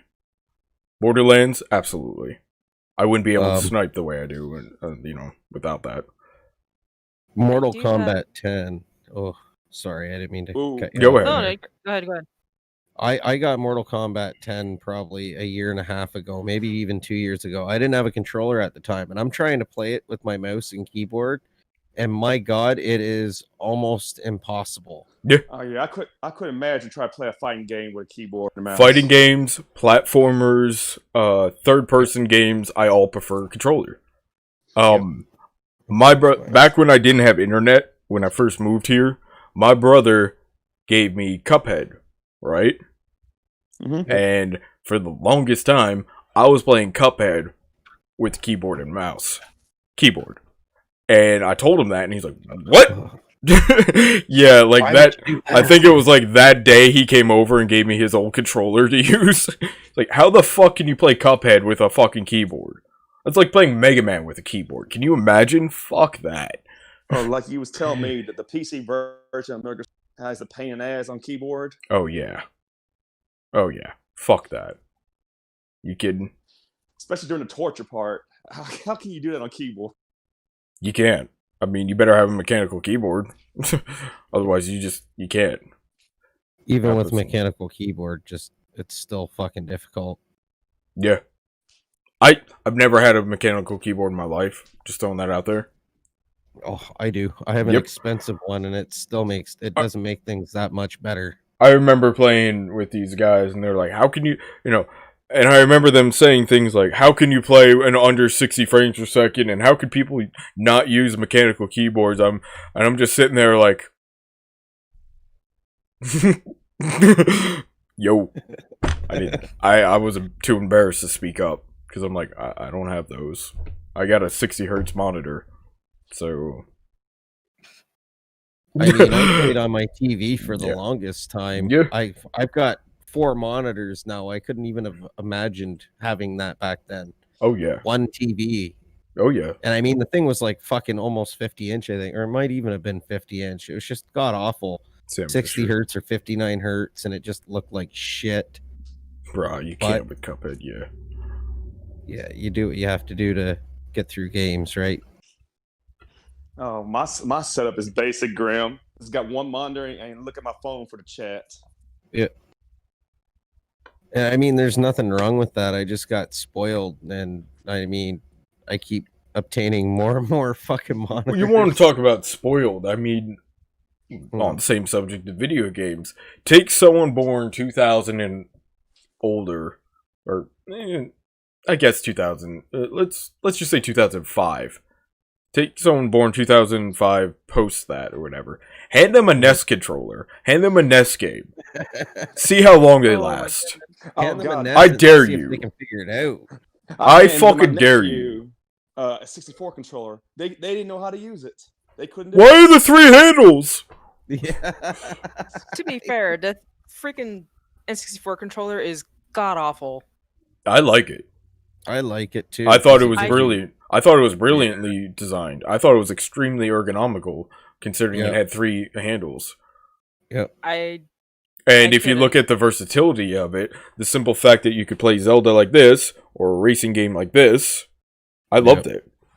And then on top of that, Zelda game like this, I know it's reversed for you guys, racing game like this, or in GoldenEye, one of the first games ever to incorporate a twin-stick looking system, you can play GoldenEye like this.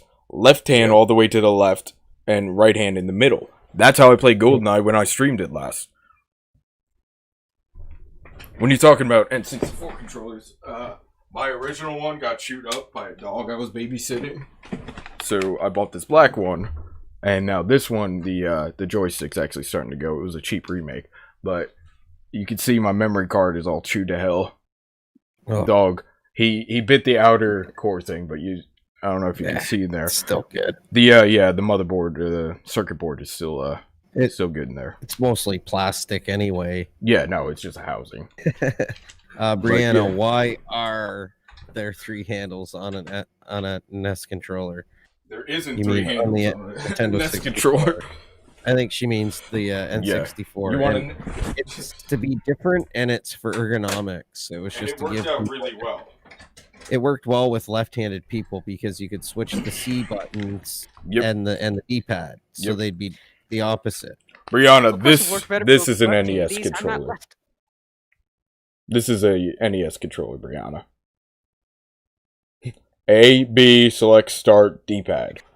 Yeah, 4 buttons and a D-pad. That's it. That's basic. And rage. Let's not forget the rage. Yeah, but you could throw that thing as hard as you fucking wanted to. You don't fucking break. The only thing that broke was the wire. The wire here. The chip inside it is smaller than the fucking CPU in my hand. I've never the rest of it's all plastic. I've never actually opened one of these up. This is actually this is an original out of the box one. But no. That's the only reason that these things would break is the wire itself, because people didn't know how to wind them up properly. Yeah. That's how you wind them up properly, so you don't put stress on the port. Even so, the wire itself is still fucking solid. Are you kidding? They're solid. Yeah. Not like shit made now. Oh yeah. Like this thing's designed to last 6 months. That thing's designed to last a lifetime. Hold up, something I just realized. I was talking about people born after 2005. Give them a wired controller. They wouldn't know what the fuck to do with it. What do you mean you gotta plug it in? I don't use Bluetooth. Like, are you fucking kidding me? I don't even have Wi-Fi on my high-end motherboard because I opted for one that didn't have. I have no use for wireless anything. It's all junk. It's a freaking brick controller. My headset is fucking wired. My headset's wireless, and it's the only thing I'll ever use wireless ever. Because if sound goes out, you can still play the game in a pinch if you're online. True. But this way I don't have to worry about sound going out. And once the cable's out of the way, I don't get tangled in it. When I fuck with it, I do. These have the option to be plugged in. So when the battery runs out, I plug them in, and then I have to use this as my mic because I don't have a, what do you call it, splitter thing to go into my mic port. Which is fine. So once again, if my battery runs out right now, I'll just switch Discord so that you guys hear me through the boom mic. Because those of you who don't know, the stream hears me through this mic. They hear me through this mic. Yeah. Which is really cool because I can mute this mic at any given time and just talk to you guys while I'm streaming. I think it's a beautiful system. A lot of people should do that, by the way. I have one, as you can see. I don't like it. It's junk. When it did work, it was absolute garbage. I don't like it. But I mean, I've been spoiled because my first real main mic was this mic, and it's a high-end boom mic, right? XLR. I got lucky. I got lucky. This is a $150 mic that I got for free hold all hairs. Yeah, that's a great deal. Oh yeah. I mean, I spent big money on mine, and granted, it was well worth every cent because I've gotten a lot of use out of this thing. No, I mean, my stand itself, my boom stand, which looks like I need to adjust now that I'm looking at it, it's about to fall off, is actually an old desk lamp that I reconfigured to house my boom mic because this thing is heavy. This thing's a good 5 pounds. Oh yeah, those Amazon things you see with the clip-ons or whatever, like Ambig has. I think Pudge has the same one. Good luck. I think Baz might have the same one. Yeah. I got one in a box. It don't work. My little stand, it just clamps in. Yeah. Like it has like a little desk holder and everything, and it has like a little scissor arm. This was $12. Yeah. Well, so I'm not complaining. Show off your scissor arm, and we'll show the contrast of how thick mine is compared to yours. All right, hang on.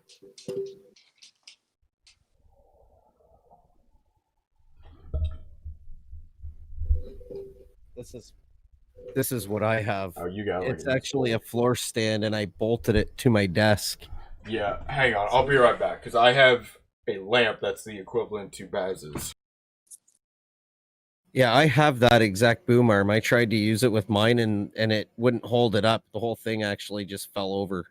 It was so weak for. It's good for a light microphone, but my mic is like 5 pounds or something like that, 4 pounds, and it's just not built for it. Okay. Yeah, I can't really show my whole mic setup or boom arm. So I originally was going to utilize this. Let me show you a comparison in thickness. Yeah, that's a bad image. But this thing is tiny compared to this motherfucking... Yeah. You got household, professional grade. Yeah. What a mistake. I mean, I keep looking at good scissor booms, and for the price they are and for what I have, I paid $40 for this weight bottom fucking thing, and all I did was take the weight off, take the screw out, and bolted it right to my desk. Problem solved. Done. And it's got a bolt about that big around that holds at the base. Oh yeah. For the up and down. There's no messing around with this thing. Nope. It looks like shit. I really should tape it green or something so it hides it. But yeah. Yeah, speaking of audio. So hang on. Games with the best music. Before, yeah, okay. Let's dive into that. Let's dive into that in a second. I'm reading Brianna's thing. What do you mean? Which one had a dongle? Multiple systems had dongles. For instance, I think even the SNES had a wireless controller set up with a dongle. I know PlayStation had them. I know the GameCube had one. I know the original Xbox had them. I'm pretty sure the N64 also had a wireless dongle as well. So, not really sure what you're asking there. She also went to bed. Oh, oops. I missed that part. Because I'm reading... Well, in my chat, that's actually the 2 chats from here. So, Mr. Speak was talking about how his arm's pretty good. Yeah. So, best music. I gotta go to the bathroom again, guys. I drink a lot of coffee, and I need to fill up my coffee. So, get started on the music. I'll be right back. Yeah, I almost need to get some coffee shortly here. All right, Drew. It seems like you had an idea what the best game music best music. Really, it's gonna depend on the genre of the game too. Like Metal Gear got some good music in there and on their soundtracks. Right. Let's see. So, which horror game do you think had the best soundtrack in it, as far as like keeping the suspense and things like that? Ooh. Here's the thing. I other than RE or Silent Hill, I didn't play that many horror games. Yeah, I'm kind of in the same boat. And to be fair, I'm not really musically inclined, and I don't really pay a lot of attention to the in-game music. I'm the asshole that usually either turns it right off or super low, so it's only faint. But yeah, Cuphead had some pretty decent music for old-timey type music. Cuphead had really good music, especially since they were trying to capture like that old-fashioned cartoon stuff that most of us didn't really get the chance to experience because it was way before we were even born. And here's our parents may have showed us that stuff, but still. Well, I grew up on that kind of stuff just because, I mean, the 80s, 90s, they didn't care what you watched. There wasn't, 720p, 1080p. There wasn't even 540. Everything was in like 144. Yeah. 240. So, I mean, it didn't matter if it was from the 40s or 50s or 60s. We still watched it all, whether it was, not very PC or was. It didn't matter. Mm-hmm. Kids watching Bugs Bunny and Elmer Fudd chasing them and calling them racial names and that's stuff I grew up with. So I mean, Cuphead really kind of hit me on a different level just with the graphics and music. Background music, is that what BGM stands for? Composers? Because David's talking about that. Yeah. Forgetting to look over there. How could you not listen to the game music, Drew? I think you're talking to Grim. And we was talking about last night, Shadows of Colossus. That music. Amazing soundtrack. So when we're talking about actual music in gaming, I know we skipped the best audio. We skipped a lot in our subjects, but that's fine. We're doing this by year because we got a list of shit we want to talk about. Yep, says David. When it comes to best audio and particularly music, there's a difference between background music, title music, music that happened to be appropriate for the particular situation, and then on top of all this, there is the most recognizable music. For instance, everybody and their mother knows the Mario song. The original from Super... Everyone knows it. Is it the greatest thing ever written? Fuck no. No, it's basic as shit. Are you kidding? 8-bit. And people hear it's a Zelda theme. They already know what game that's from. Oh, everyone knows the Zelda theme. Alright? Most recognizable versus the greatest thing ever written is 2 different stories. Yeah. On its own. So, you gotta really be more specific about what we're talking about here. But I mean, in a sense, if you want to go that route, I mean, most recognizable has its reasons why it's most recognizable, and it can make it great on its own level in a classical or retro way. What's going on, Hayes? Yes, absolutely, though. Hey, say Hayes. Hey, Hayes. Hayes. Silent Hill 3 had good soundtrack. Fit the mood. I never played Silent Hill 3, so I can't say otherwise. Well, that's what I was. Go ahead. I was gonna say, like, as far as like what I was mentioning before you came back was as far as like say horror games go, because I know Drew and I both like a certain kind of horror games, and I was thinking which music to him fit the game. And then I was going to say, in my opinion, it would be Silent Hill 3. Silent Hill 3 was probably the more demented of the games, in my opinion. 4 was in my opinion, also. Like, I didn't find it as scary. It was disturbing, but not to like Silent Hill 3's level. And Silent Hill 3's music, I think, fit the game.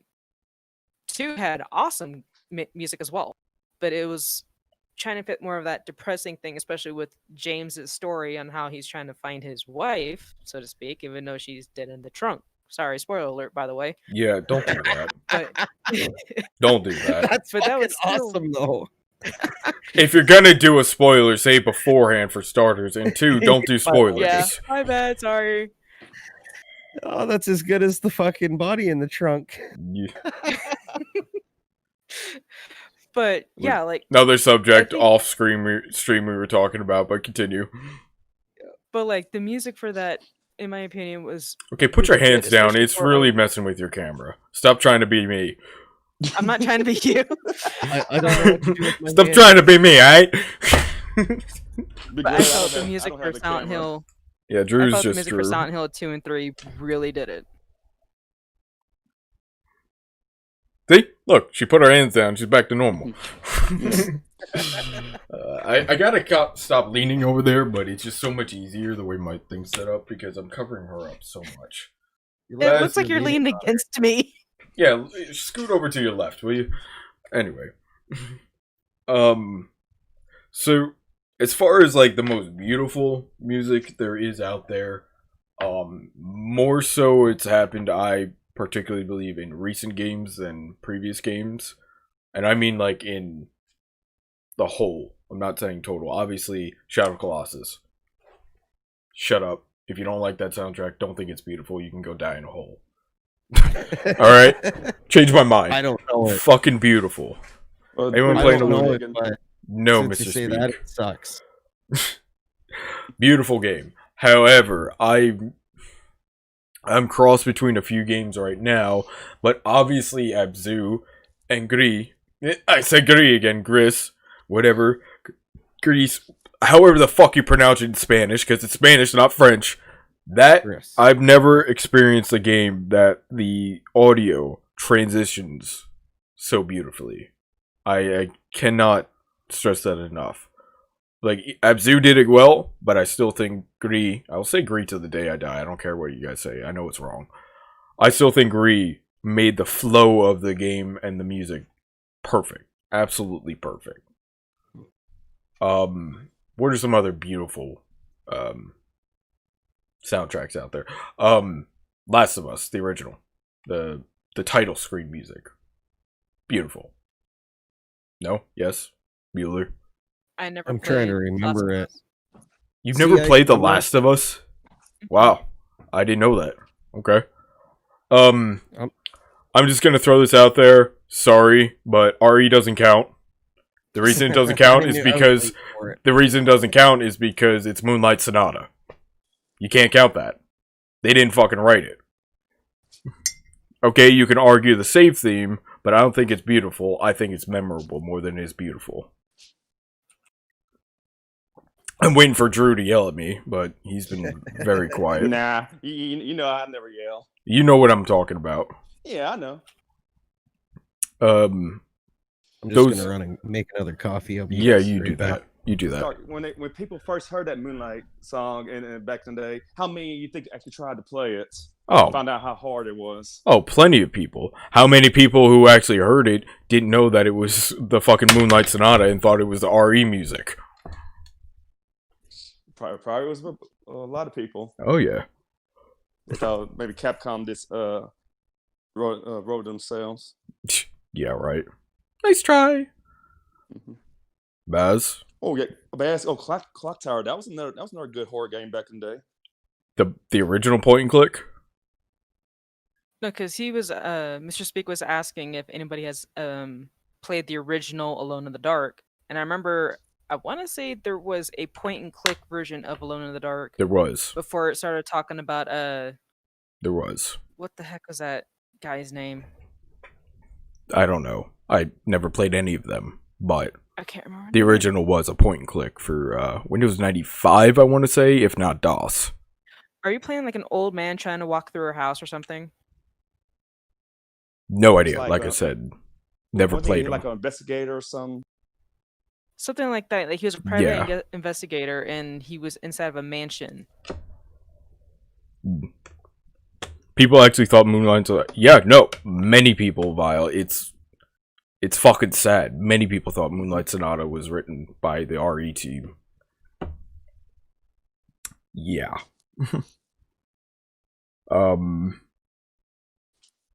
I really hate the fact that we're actually on a podcast right now and we're talking about music, and I don't have good examples right now of the music. And in terms of, all right, let's transition away from beautiful, because obviously that's very subjective. What about, we dipped into it a second ago, most appropriate music? And once again, the greatest example I could think of is, because I personally love the game, it's my favorite indie game of all time, is Firewatch. In the very beginning, the opening sequence where it's just you clicking on stuff, reading, that music is fucking perfect. It is perfectly appropriate, because it starts out happy and great and all that stuff, but then you can hear how shit starts hitting the fan in the music. I just thought that was fucking perfect. Hollow Knight, okay, I don't have the right to talk about Hollow Knight because it's in my Steam library. I haven't played it though. Need to play that game. I never played it. Need to play that game. I got it for free, thank you, Grim. But I haven't played it yet. I even have a thumbnail made for it. I'm going to play it. But what about more appropriate songs? I mean, kind of works with Shadow Colossus as well. But what were you going to say, Baz? I was going to say another more appropriate music. I would say is the beginning for I'm about to say Gree. Yeah. Gris. Well, it sucks that like these are our only examples of modern games. I want to like expand it across the entire history of gaming, but if you really think about it, music hasn't really been a major focus in gaming since like 2000. Obviously, Metal Gear Solid put a very hard emphasis on the music, particularly in the beginning. You know, The Best Is Yet to Come, that song as well. You know, they put a huge emphasis on music too. But I'm talking about like in game as well.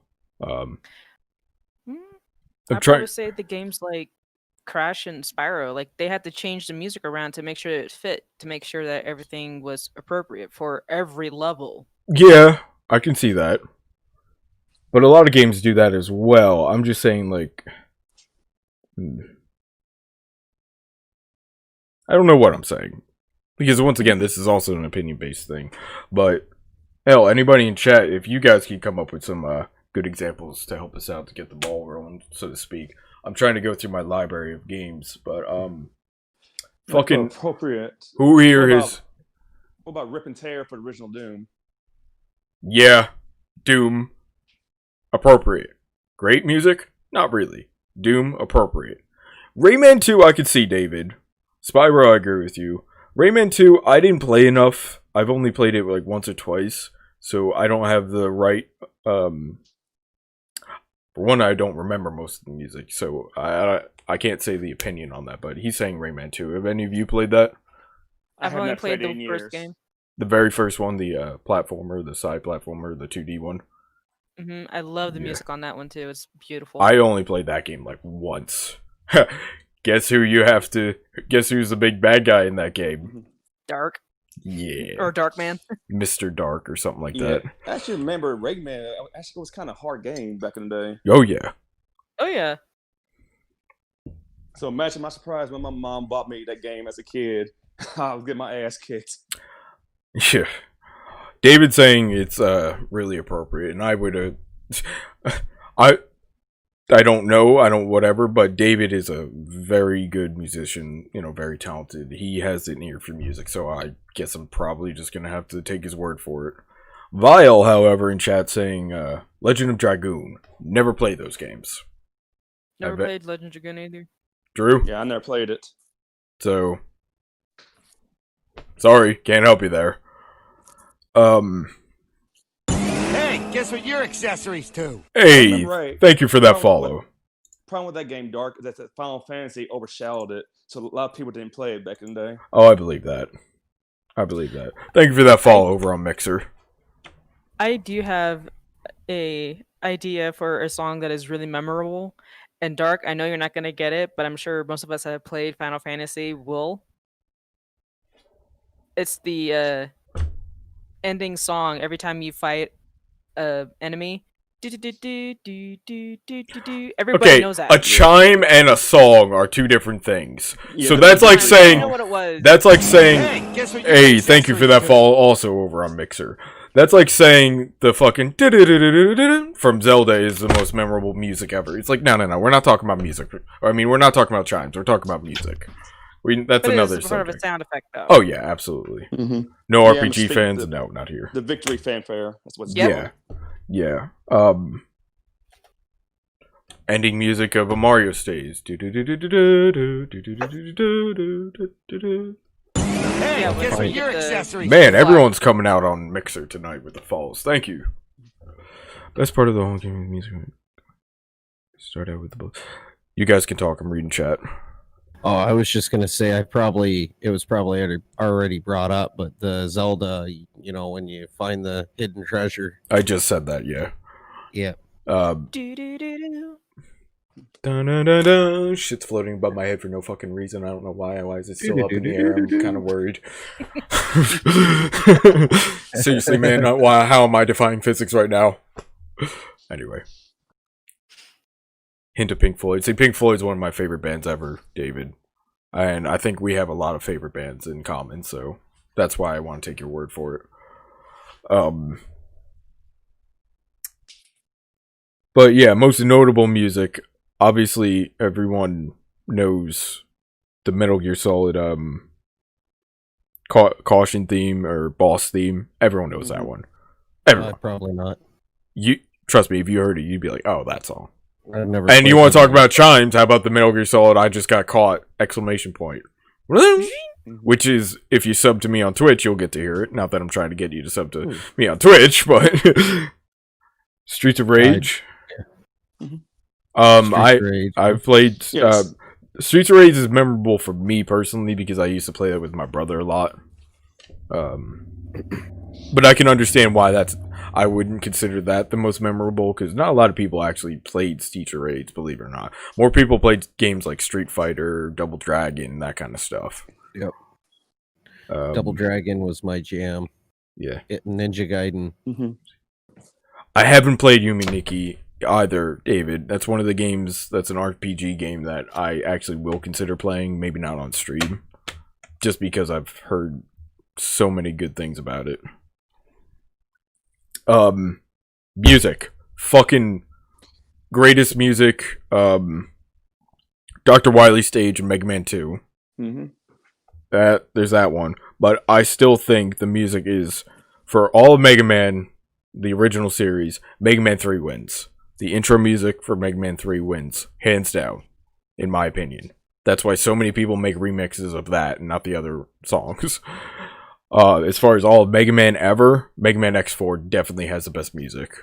All the stages and all that stuff. And if you are a Mega Man fan, Mega Man X fan of the series, you'd probably agree with me.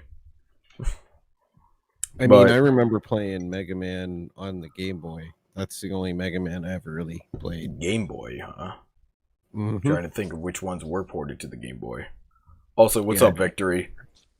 Sorry, Victory and Vile. Hey, Victory. I literally read a V, and I just thought you were the same person. I know I'm an asshole like that, but I want to say Ninja Gaiden. Go ahead. 1, 2, and 3. 1, 2, and 3. Okay.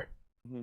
Ninja Gaiden. I have that game on my NES. Played it a few times. Not a fan, just because I didn't grow up with it, and I'm not used to the mechanics. I'm sure if I tried my hardest, I'd figure it out. Played it on stream a few times. Didn't do too well. Mega Man X music crap voice actors. No, Mega Man X4 crap voice actors because they decided it was a great idea to have a chick do the voice for Mega Man. Came to get serious. Ooh. Yeah. We got to talk about bad voice acting. Oh my god, we could. Ooh. Gee, what's Drew gonna bring up if we talk about bad voice acting? Well, bad three. What's being RE1 for bad voice acting? You heard. Let's see. One of the worst indie games don't count. Bad voice acting. I want to say for RE. One is "Don't open that door" from Wesker. Just dear God. Or Richard. And the other one was a terrible demons. Wesker. Where on earth have you been? Not Ben. Bean. Passing of the Crown. No, I haven't. It's it's funny. Sorry, Vile brought up a remix of Mega Man 3 theme song. Here's something that's actually hilarious. I have the hard drive from that laptop in this current computer, right? And me and Baz were going through, I was showing her a bunch of songs I used to play, all that stuff. One of the songs I played was a Mega Man 3 remix. It turns out that remix that I've had since college is the same Mega Man 3 remix that Pudge uses when he's doing, like, I'll Be Right Back. It's the same fucking song. How ironic is that? Yeah. Fallout 4's voice acting is pretty fucking terrible. Fallout New Vegas voice acting is pretty fucking terrible. Oh, dear God. I forgot about that one. Yeah. The game itself is great. The voice acting Fuck and that all game. that. I don't like Fallout, so, That's like me and, what do you call it? Resident Evil. I don't like anything about it. Yeah. Absolutely do not condone Bethesda, but I like Fallout. I'm sorry. Yeah. Well, that's a whole nother subject. We can talk about companies we enjoy and disagree with nowadays till cows come home. Oh, yeah, like EA is a big one for me now. EA. I loved EA as a kid. Now, German dub of Metal Gear Solid. Liquid sounds like Kermit the Frog. The Colonel sounds like sounds drunk, and Ocelot, the DARPA chief, and the second Def have the second Def. I don't know what that means. Have the same voice actor for the German dubs of Metal Gear Solid, says David. That is fucking hilarious. That is pretty funny. Baz, I thought another one bad voice acting, but great game. Castlevania Symphony of the Night. I never played that one. Never played that one. Secretary of Defense. Okay. Yeah, I see. I didn't read that. I'm retarded. Sorry, David. Yeah, Dark. The acting in that game is so awful. I wouldn't know.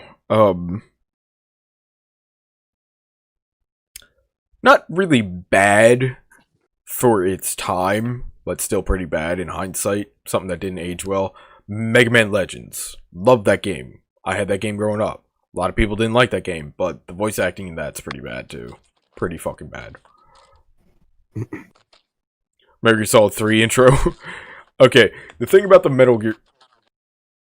Oh, that's Drew. We're getting feedback from your phone. Alright, hold on, I'm gonna fix it. Yep. I recognize that noise. The thing about the Metal Gear Solid 3 theme, and I'm sure Fox is probably lurking right now and going to say, oh, bullshit, is, come on. That theme, Snake Eater, was a fucking joke. Tell me otherwise, that was not just to be a spoof on James Bond. Try to convince me otherwise. He'll probably explain, well, it was actually this, that, and the other thing. Fuck you, that was a 100% just a spoof on James Bond. That's all it was. Prove me wrong, and he probably will. And he'll probably hate me for saying that. But that's all it was to me. Chrono Trigger, a lot of people say Chrono Trigger had a great soundtrack. Well, that Dark's indie games that have some horrendous voice acting. Don't get me started on the indie games that I've played. Oh, dear God. The one Russian one, the story... Alright, the game's called The Story of Henry Bishop, right? In the opening trailer, the guy says, my name is Howell Bishop.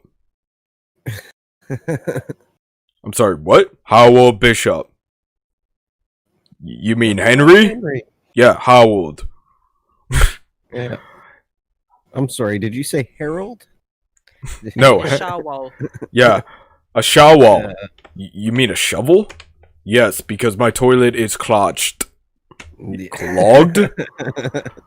My God. So yeah, we could talk about the indie games to Twidgering. Yeah, I'd rather just stick to the main games when it comes to voice acting. Mega Man Legends is a classic, yeah. Bad voice acting from Chris RE1, yeah. Anyway, but yeah, so we can switch back and forth between music and voice acting as we go along. Of course, I had something in my mind and I completely forgot about it. So what else we got? Sound effects. I mean, yeah. Oh, so well. I meant like what else you got in your head about those particular things, but okay, we can skip ahead. I thought you meant what she was kind of getting at. I'd like to keep it on, I don't, by the way, for this particular podcast, I don't plan on breezing through every subject. No, they're just there. Yeah, no, I'm not like trying to just blow it out. I just want to bullshit. Yeah.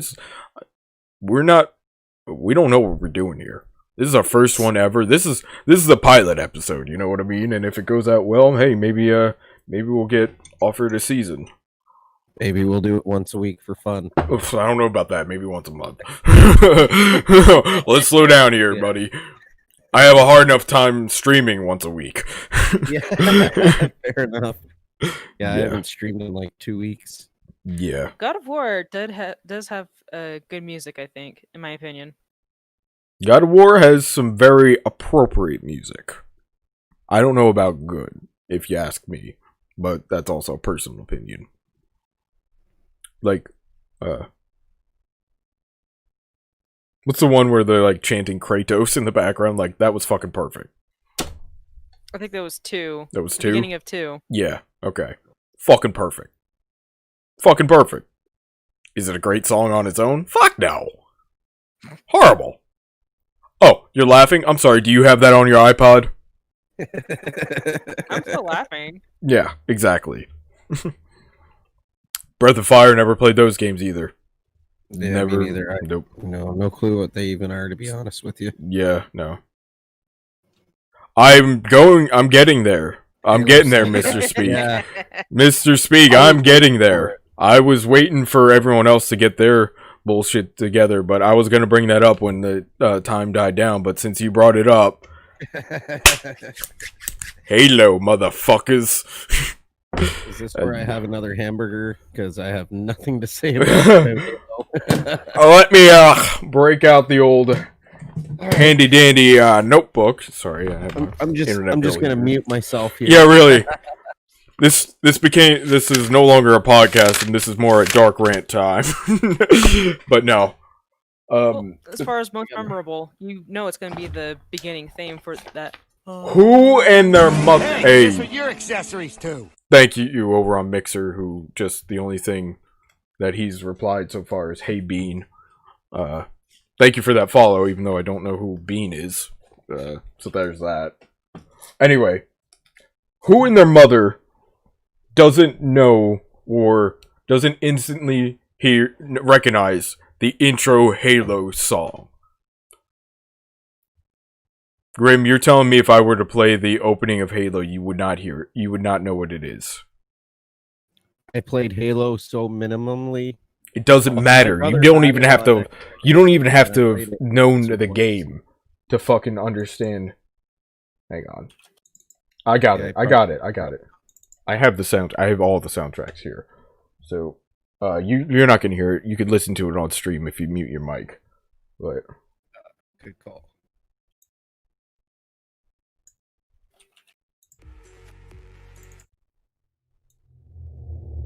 Everyone recognizes this. Everyone knows Halo. Everyone. I don't care who you are. It is, in my opinion, one of the most iconic soundtracks or opening themes of any game there is. Who doesn't recognize that chant? Going down the mountain to get the Covenant ship, I think, is a third mission. Third mission is Truth and Reconciliation, which is the night mission, so no. But everyone recognizes this. Prove me wrong. I mean, Grim, please tell me you recognize this. But yeah, the thing about... Yeah, you do, see? I don't even know how to pronounce your name over on Mixer, by the way. Didn't know Mixer had that section? What do you mean? IRL. I told him that, Oh, yeah. I was like, what are these names on Mixer? And I said, Dark set it to IRL. Yeah. Alright, let me I just don't know. over For that. some reason, the audio is not working for me on the... I think I have too many things running to get the audio on your stream to run. Alright, well, I don't want to continue playing that song because copyright and bullshit like that, but yeah. The night mission is what you meant? Okay. Yeah. So that is Truth and Reconciliation. Yeah, I have that one. I would probably figure it out what it is. But, Halo. So yeah, one of the main things that Halo was different, and when it comes to, I should say, is it was one of the first, I'm not saying it was the first, games that actually took the music very, very seriously, in the fact that they even hired a very famous composer, Martin O'Donnell, at the time, to write the music for Halo. What's up, Levi, over on Twitch? How's it going, man? Don't forget TJ on YouTube. Hey, Levi. I didn't see TJ. Hey, what's up, TJ? What's good, man? But, I didn't see TJ either. Sorry. ODST had the best when it comes to Halo. I would disagree with that. Just because I'm a fanboy of the original soundtrack, and I wasn't so much a fan of the third, though. But they actually hired a famous composer in order to write their music. Now, Metal Gear Solid had done something similar. I'm not, like I said, I'm not saying Halo was like the first game to ever actually do that. But I feel like they're the most recognizable, and they kind of started the actual trend of really focusing on musical aspects when it comes to gaming. I think they were the most popular game to start that trend, and you can prove me wrong. Because Metal Gear Solid is a phenomenal game, but even during its release, it was more of a cult classic kind of game. It didn't make it huge. It didn't sell millions and millions and millions of copies. It really didn't. Like, Halo fucking exploded out of nowhere. They had no intention of making a second game when they made that game. But yeah, someone else talk. I'm talking too much. Two things. First, because he put it first, Efosa. Sorry, I'm gonna butcher your name, so I'm just gonna say over on Mixer. Grim, you have big eyeballs. Yeah. That's called glasses. From the light above me on my glasses and the green screen with the chroma key, it just kind of makes things look all funny. So if I look up to read up there, my eyeballs are massive. That's why. Also, Levi, yeah, I'm sporting your name. Wrong side, buddy. Oh, yep. It says Levi on his shirt. Mirror image.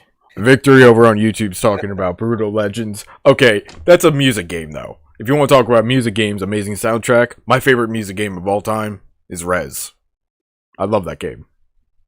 So, TJ brought up two game soundtracks that he likes. One is RE, but he said that he's biased on that one. Yeah, well. He also absolutely loved Death Stranding soundtrack.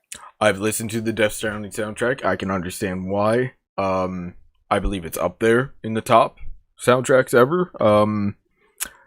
But the reason I would have to disagree, and the reason why I would not put it on the list for games like some people might say Life is Strange series, the reason I wouldn't put that there is because they didn't particularly make that soundtrack for that particular game. Those are artist songs that were already created that were put into said game. That's why I would not put it in the same category. You get what I'm saying, guys?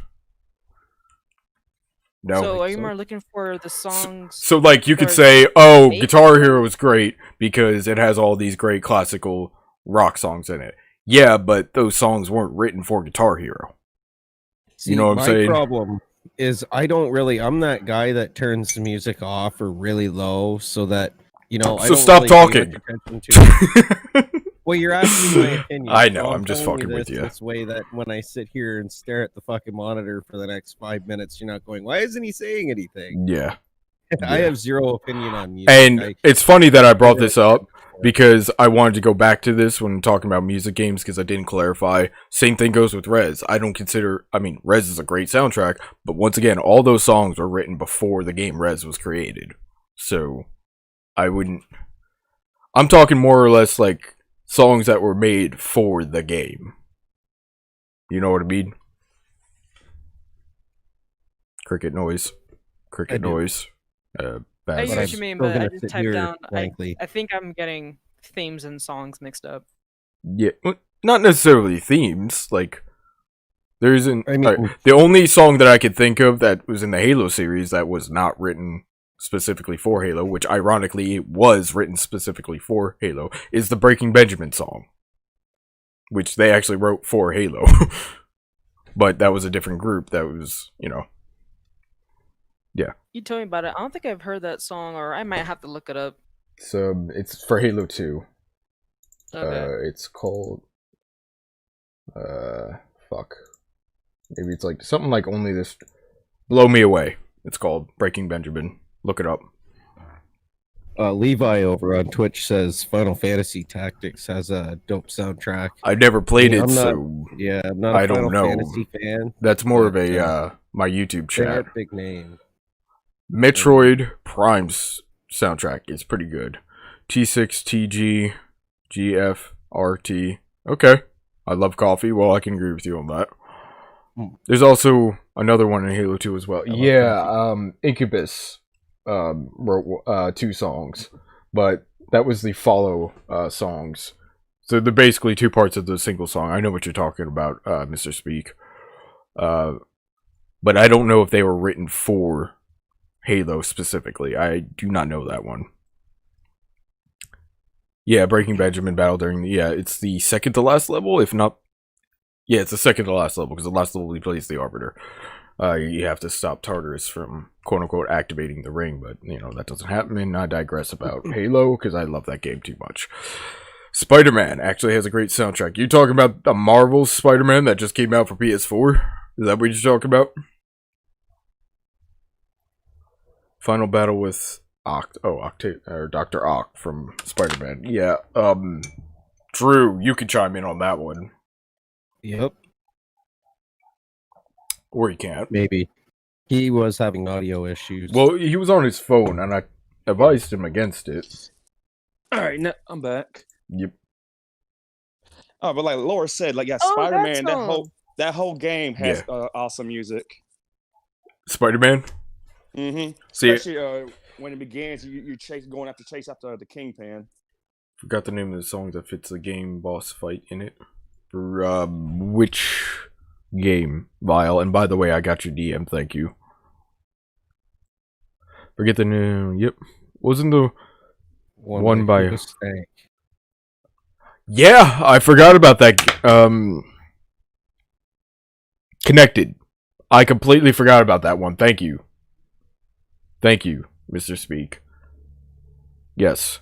But once again, that's another concept that I'm pretty sure I don't know if they wrote it specifically for Halo or was a pre-made song, so to speak. Ew, Spider-Man says Tara. Okay, well, I can't. I don't know about the music, but playing all the new Spider-Man in 4K was pretty nice visually. Wow, you got to play it in 4K? That's fucking awesome. Yeah. That would look so nice. I didn't know you had a PS4.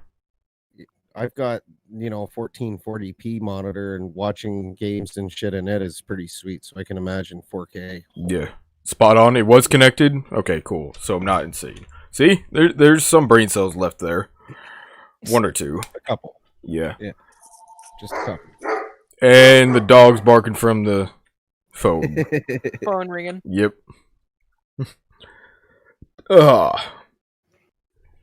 How long? We've been at this for 2 hours. I love that. The fact that we can just bullshit. I dropped my pencil. It doesn't feel like 2 hours either. I know, right? It feels like we just started. Maybe an hour at most. Skyrim, yes. BRB gotta walk the dog, yeah. No worries, Vile. Skyrim, I can understand that.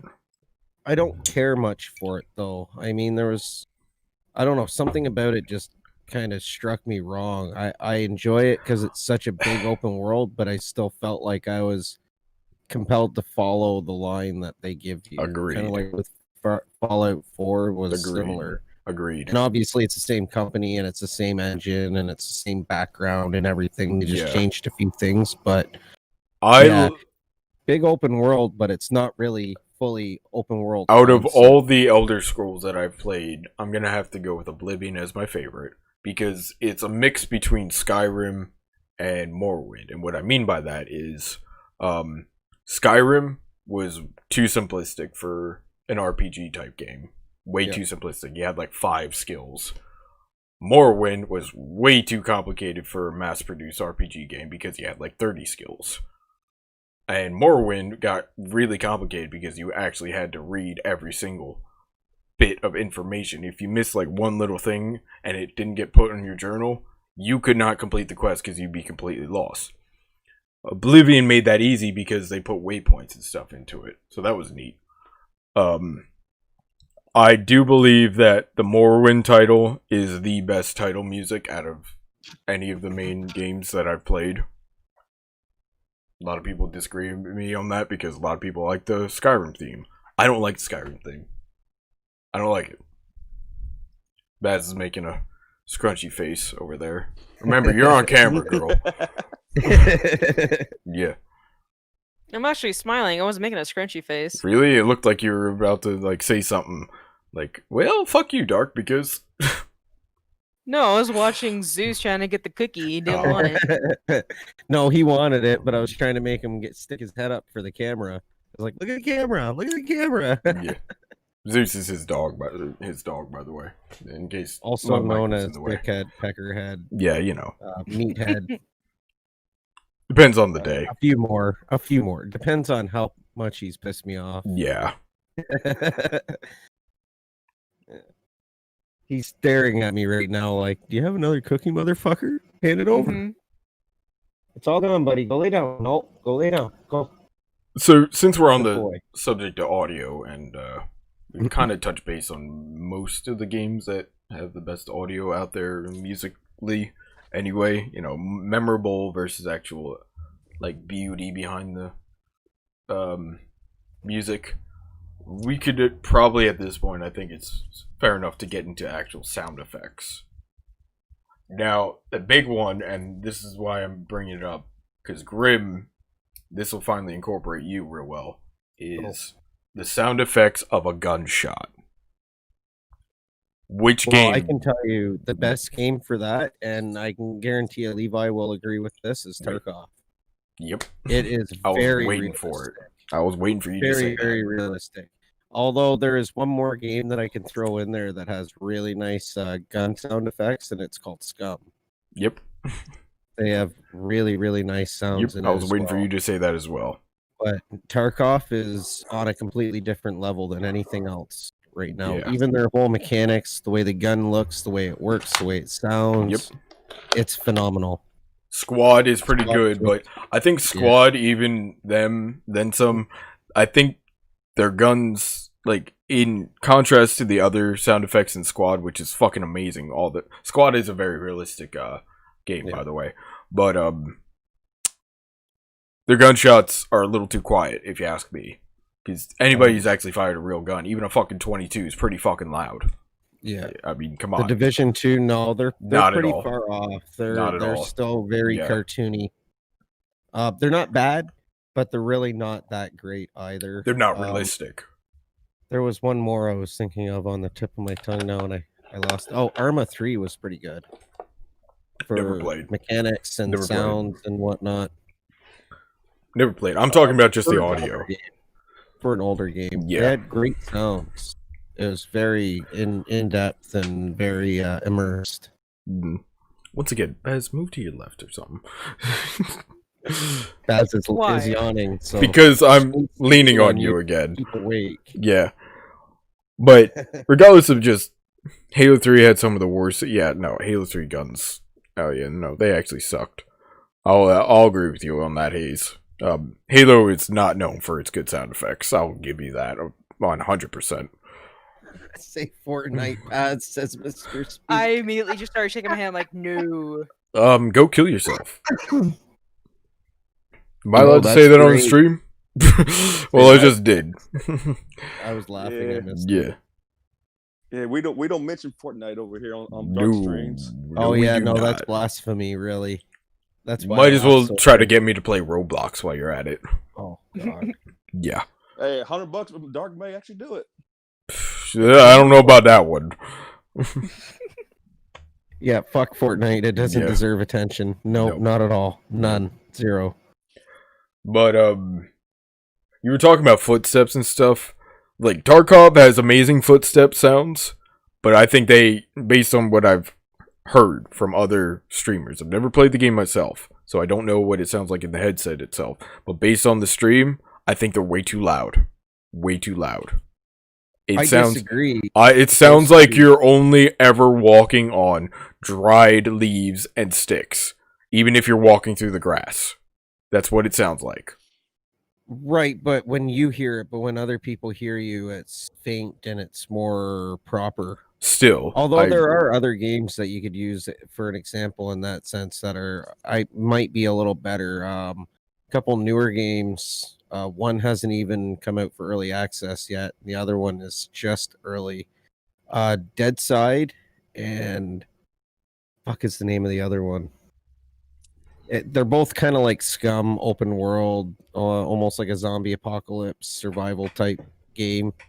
Yeah. But they're fairly realistic sounding as well. Yeah, and there are items that increase and decrease sound. Like you get headphones and shit like that.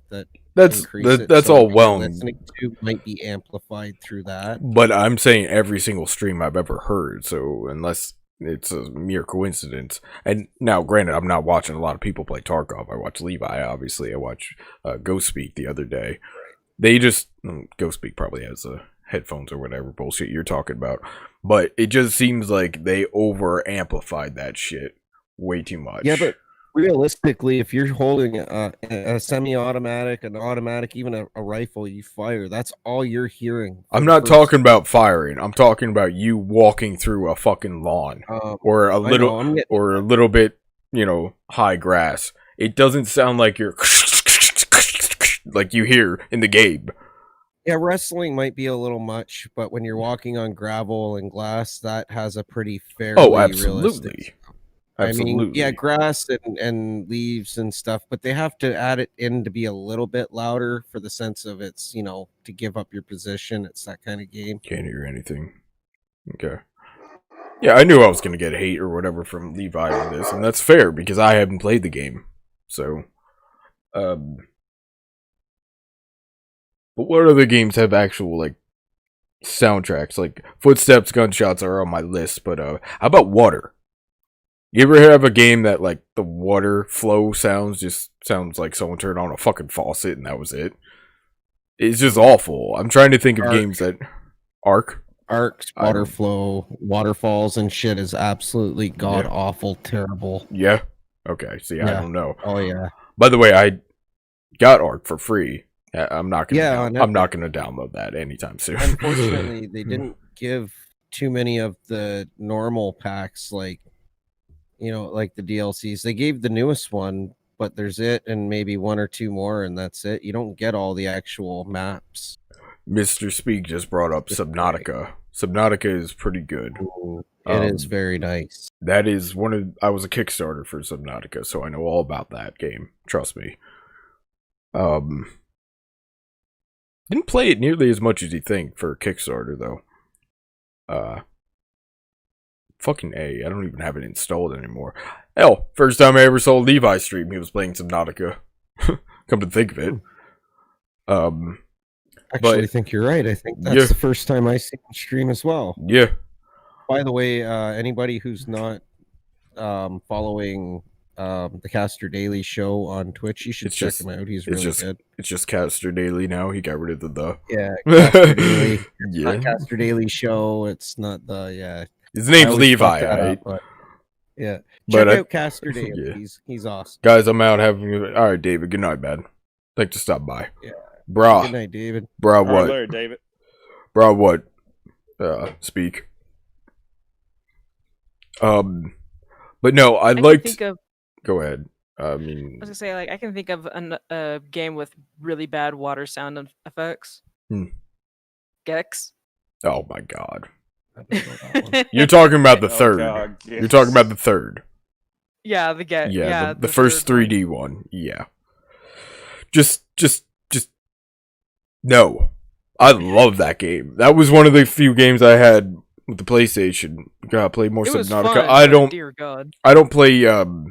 Especially not on Steam or stream. I don't play games like that anymore. Just because I don't. It's not what I would consider a stream-worthy game. I don't like playing games where you spend time harvesting, you spend time building, you spend time doing this, and that's all that Subnautica really is. It's a great game on its own to play by yourself, but I just don't think it's stream-worthy. For instance, one of my favorite survival games, if not my favorite survival game ever, is The Long Dark, which we can talk about till the cows come home in art styles. But it's very slow. It's so to slow stream as it's fuck. Very mellow, very that's mellow, why I don't. very boring. That's why I don't stream it anymore. That's why I don't stream Ark anymore either. Yep. To be honest, if I'm gonna do it again, it's gonna be by video because there's a lot of just sitting there beating the shit out of a fucking rock, and I mean it's great, but people don't want to sit there and watch you for an hour, punching a tree. Which is weird because all these people love their Rust streams. It's like, why? Yeah, Why? but the Rust streams are different because it's oftentimes people trying to go 0 to hero as fast as possible, griefing, raiding, being dickheads, and that's what people want to watch in generally when they're looking up Rust. Also, Rust is just fucking toxic, so we'll throw that out Well, there. that's the whole point of Yeah. Rust. It's to be toxic. Yeah, and I it's know. great because all the toxic people can go to fucking Rust and stay there. Right? That's why I like watching Tarkov. My eyesight sucks, so I can't really play it so well. So, I mean, watching it's great, but what am I getting at here? I kind of lost my train of thought all of a sudden. Toxic people. Oh, but there's no toxic people. There's no talking. It's just hand signs. People don't grief you for the most part. I mean, yeah, there are some dickheads that will just take you down for no reason, but a lot of the time, people are just trying to get their shit and get the fuck at it. Well, I mean, multiplayer games in general, we could talk about till the cows come home, just the toxic communities behind them. For instance, to anybody who's ever played World of Tanks, I will hands down tell you that is the most toxic community in any video gaming community out there. Bar none.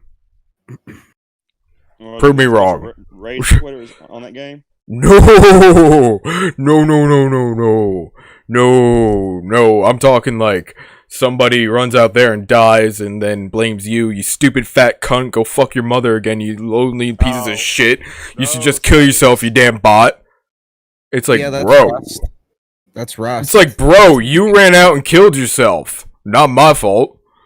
There are a few Dino nerds that do that on IO, and it's Yeah. hilarious. It's like, wow. Rainbow Six is pretty damn toxic. Yeah, I it agree is. with that It too, is. Levi. I need to play more of that, damn it. I love that game. I don't. You're not good at it. Oh, by the that's way, why you don't Levi, like I it. bought Tarkov. We may have to do a stream, but if we do, it's going to be basically me failing and dying, and you just pay no attention, just carry on. But yeah, so we kind of got off subject, but like, what games had really good water sounds? Hi there, Bunny 666 over on Mixer.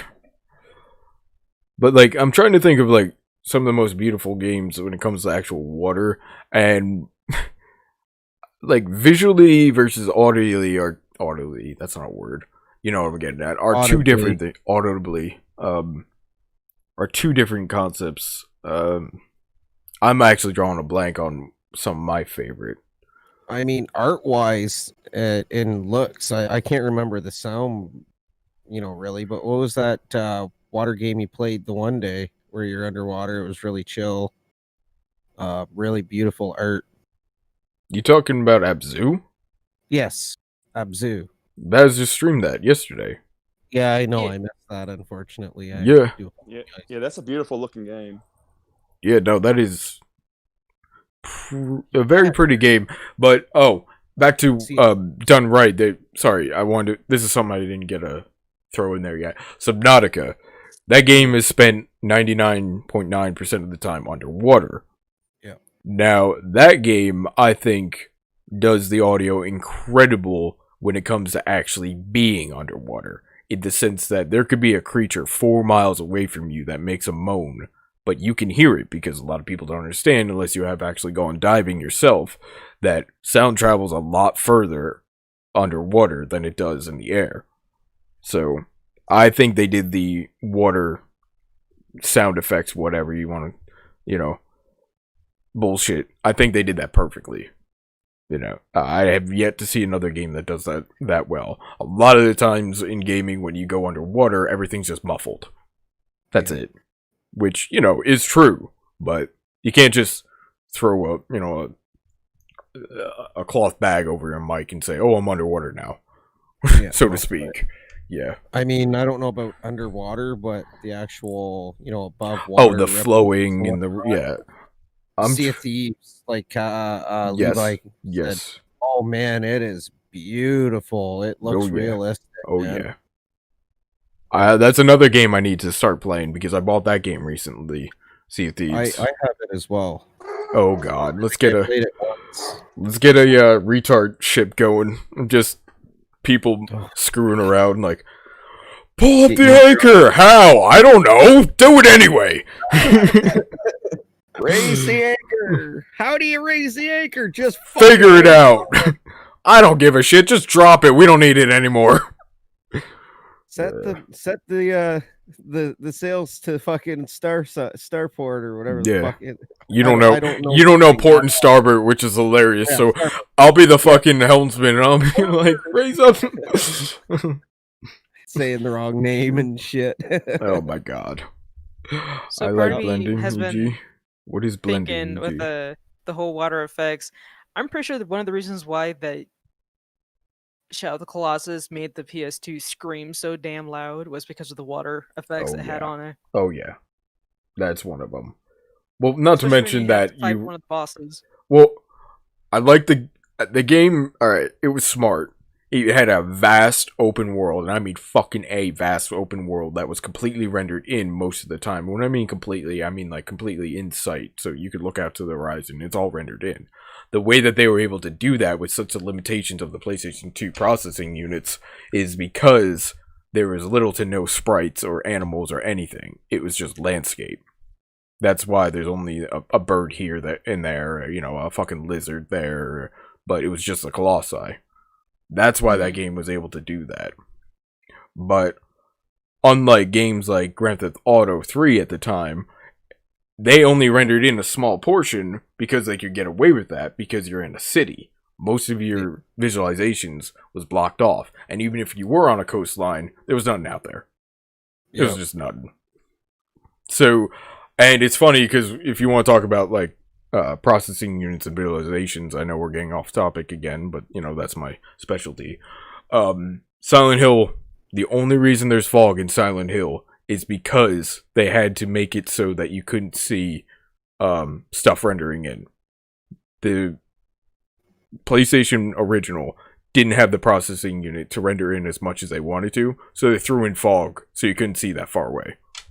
But it worked. Worked out great. Thanks for that host, buddy.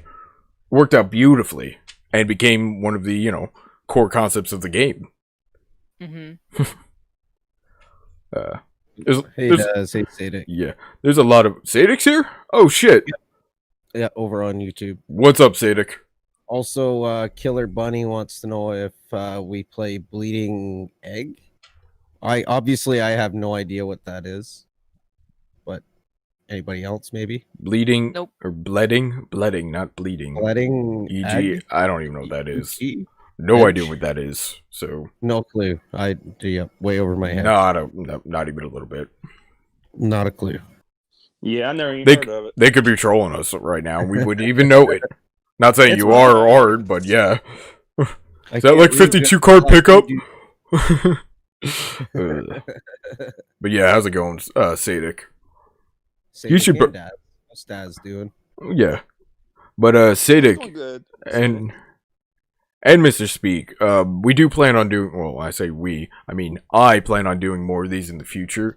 So I know you two don't stream with cams, but you're more than welcome to join a podcast in the future. Because I'm enjoying this. I really am. I'm having a good time too, yeah. Oh yeah. You're barely talking, Drew and Baz, though. That's the problem. Well, because I've been trying to think of like certain things, and some parts you guys were talking about computers, and that's me. Oof. Yeah, for me and Baz, we're not the experts on that. Yeah, that's the me and Grim stuff. And when I say me and Grim stuff, that's the Grim stuff. Also, we don't shut up, so they've got to kind of fight for air between us. So well, there's that too, but the reason I don't shut up is because awkward silences are not good for streams. No, it's a stream killer. Yeah, if you're a streamer, you got to keep talking. You know how many people have told me that I should be a radio host, and I'm like, why? It's like, I don't know. You come up with the stupid shit that you can just keep talking no matter what. Sorry.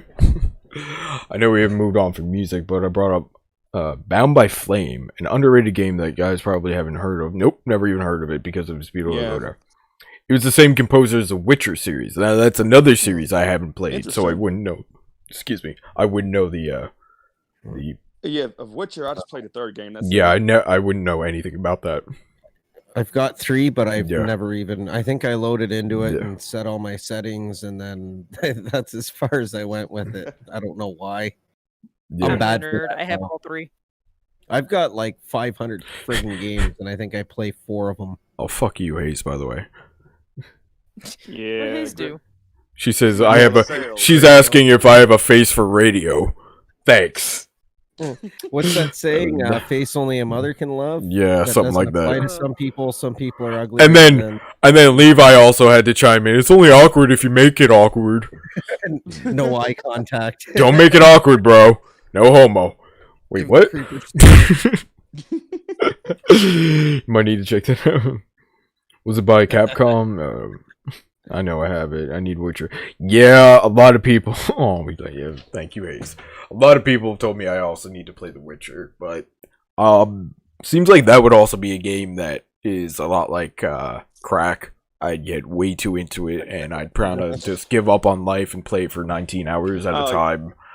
Oh yeah, dog. The side quest stuff will keep you busy for hours. Well, they say the average main game, not including the DLC, takes about 600 hours total to complete.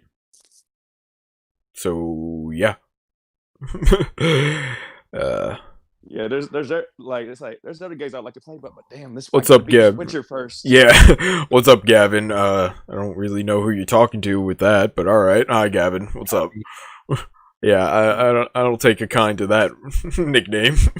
Yeah, like Daddy and all those weird nicknames. Yeah, like.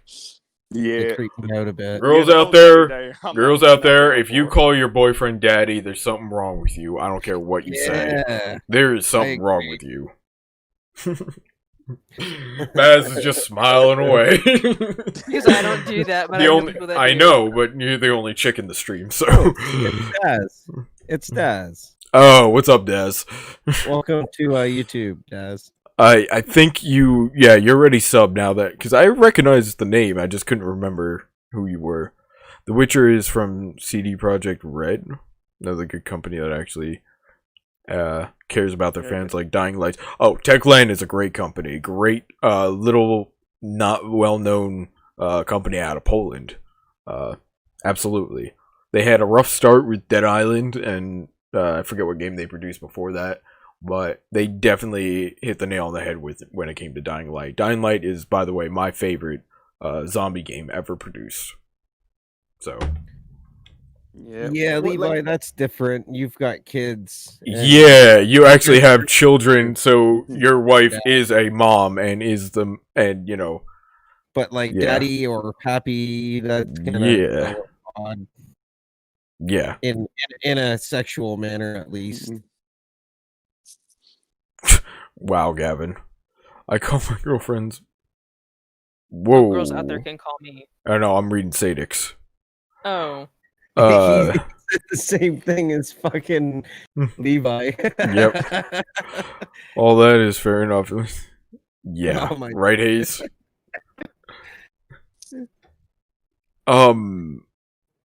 It's very different, Hayes. Very different. I'm gonna try my hardest to swing this conversation back to video games. Alright, speaking of games coming out, what you think about Cyberpunk so far? Oh, I'm getting it. I don't even know if my computer can handle it, but I'm getting it. It can handle it. It can? I know mine won't, and I still want to get it. I'm getting that motherfucker. If I gotta set the settings to, below douchebag level, I will. You'll be getting 60 frames plus on 1080 mid settings, maybe low settings. That's if I don't stream it. How intensive they make it. That's if I don't stream it. No, you should be able to stream it on the same. All right, but do you know your graphics card and not your CPU? You should be good. For my encoder, you mean? Yes. Okay, because I was gonna ask you if you know if it's gonna be more CPU based or GPU based, because I actually have switched my encoder to my CPU now. And but by the looks of it, I think it's going to be more GPU intensive than CPU intensive, just because there's a lot of graphics in a small space. Okay. It may be a big open world, but it's only got to load that, and then it's got to render all the other shit. So you're probably going to want it on a graphics card. Okay. Thank you. For starters. And over back on Mixer, Bunny was saying Bleeding Edge is the name of the game that they were trying to say. I'm going to say she because not a lot of dudes have Bunny in their fucking name, even if it is Killer Bunny. 666. Yeah. So I'm going to say she. Correct me if I'm wrong. It's the internet and nobody knows the genders out there. It don't fucking matter. Bleeding Edge. Ever heard of it? I haven't. Anybody? No, I never heard of it. Baz, are you holding your headset or are you saying 1 second? Oh, okay, never mind. It looked like you were going like this. No, it was it sounded like someone was knocking on my door and I wanted to check. Yeah. Or Juan, that's funny. Yeah, Violas, 2 hours, went quick. Yeah, man. Leading Edge, multiplayer online combat video game. Nope! Developed by British Ninja... Wait, developed by Ninja Theory?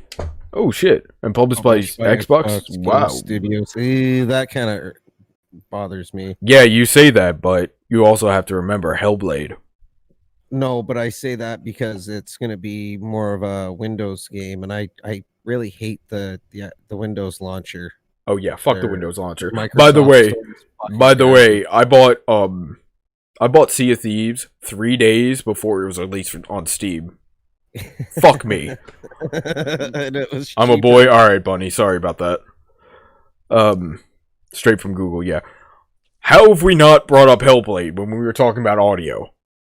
Yeah, because that's something I wanted to bring up back on the audio section that I didn't bring up is panning audio. I forget there's another term out there that is more well known where its song goes like if you're wearing a pair of headset, the song goes like this. Like my favorite example is Pink Floyd's on Dark Side of the Moon. David left. What's the song after Time? Hey, guess what your accessories Thanks for that follow over on Mixer Bunny. But what's that song right after Time on Dark Side of the Moon? But it's got all the airport noises in the background, and you know the song, Grim. I know. But anyway, that was one of the first songs I ever heard that if you were holding a headset, the sound would go from ear to ear. Yeah, it would go back and forth. That's called panning when it comes to both audio and video camera thing. It's called 8 something in nowadays. They made a whole genre about it. I forget what it is. It's really stupid. It's like they're taking normal songs and doing that, and it's just fucking annoying. But Hellblade is probably one of the greatest indie games ever made in like this current generation. AD audio, thank you, Hayes. Not 8-bit, I know what 8-bit is. But the Hellblade audio and the way that they portray her psychosis is fucking amazing, because you're constantly hearing these voices and they're coming from different angles of where they're, it's just, I can't say anything more about, apart from it's fucking awesome. I've never experienced or heard anything like that before in my life. And this is coming from a guy who's deaf in one ear. Yeah. Yo. And I'm out of breath. And I need to use the restroom. You guys talk. Well, that's one of the things that I thought was really awesome when it in concerns of Hellblade and the panning effect that was, especially with the voices that Senua hears in her head. Mm-hmm. I was Just looking the at it different volumes and sorry. That's okay. What it was is that I watched the behind the scenes on how they did that too. And what it is that it's one mic in a room, and there's 3 women, and they're all circling around this mic, talking into it, saying different things, going in different directions. So you don't know like how many voices are in her head. But in the behind the scenes, there's only 3 women that are talking. But they're Either one circling in their different points and whatnot. They overlap, and Yep, that's they're really cool. I like how they do that. Yep, Sadek got it too. He's people recording it, they were walking around. They were going in different directions and going away from the mic, going closer to the mic. And it was really cool. Coming from a technical aspect, that's great, and it's also fucking pointless because going around in different directions versus walking back and forth from the mic is the exact same thing. A mic isn't directional like that. A singular mic doesn't know 3D; it knows 2D. Yeah. So that's great and all, but the left and the right issue that wouldn't be incorporated by walking around a mic. I could see if they had that would make more sense. So that's cool and all how they did it, and that also helps it to be implicated into a back and forth kind of progression because you are walking in a circle, and at various points in the circle you're going further and closer to it. But at the same aspect, it just the circle versus back and forth is the exact same thing when it comes to a singular mic. Bastion said depending on the polar pattern.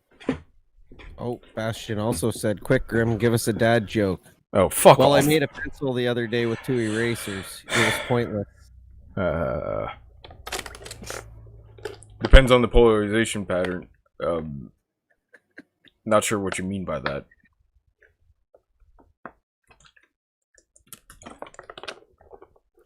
Because all of that can be edited within the actual audio editor. Like, for instance, if I do this versus I do this, it sounds the exact same on stream because I am still at a constant half foot from my mic. You know what I'm saying? Yeah. Drew, you're quiet. They'd have to set them up, but they'd have to set up so many, like maybe on a 7.1 digital system with 7 mics, and each one did one side, and if they walked in a circle, it would pick it up that way. I could see how that would work. But even a condenser mic in the middle of the room isn't going to differentiate what side you're hearing from. Yes. I know that, Hayes. That was my point. But yeah, it did sound really good. It sounded really awesome. Whatever they did, Thank you for that, very Sparks. well. Also, hey, Timmy. Yeah, what's up, Timmy? Hey, Timmy. Let's say I'm fine and you. Yeah, I'm doing good, man.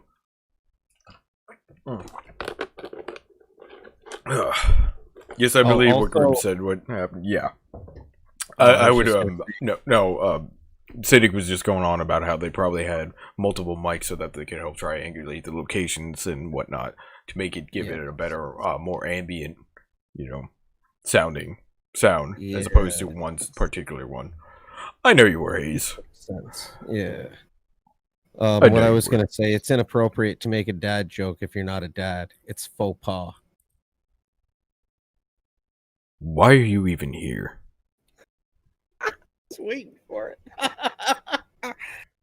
I'm done.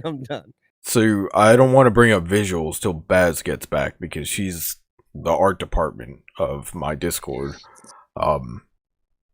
She's the main art department. Yeah. I just think it's funny that I'm sitting here talking about sounds and all that stuff and I'm still deaf in one ear. I have to live off the sounds of blind. Says the guy who turns off music. Anyway, I turn the music off so I can hear everything else. Yeah. Because I can't see it. Bunny's asking what's my favorite game. That is a hard question. Of all time, it's probably gonna be Halo. Yeah. I don't even know if I can pick Most. one to be. It's funny honest. because Halo is probably my favorite game of all time, but doesn't mean it's the most I've ever played. My go-to game I seem to spend the most time on and going back to is Ark.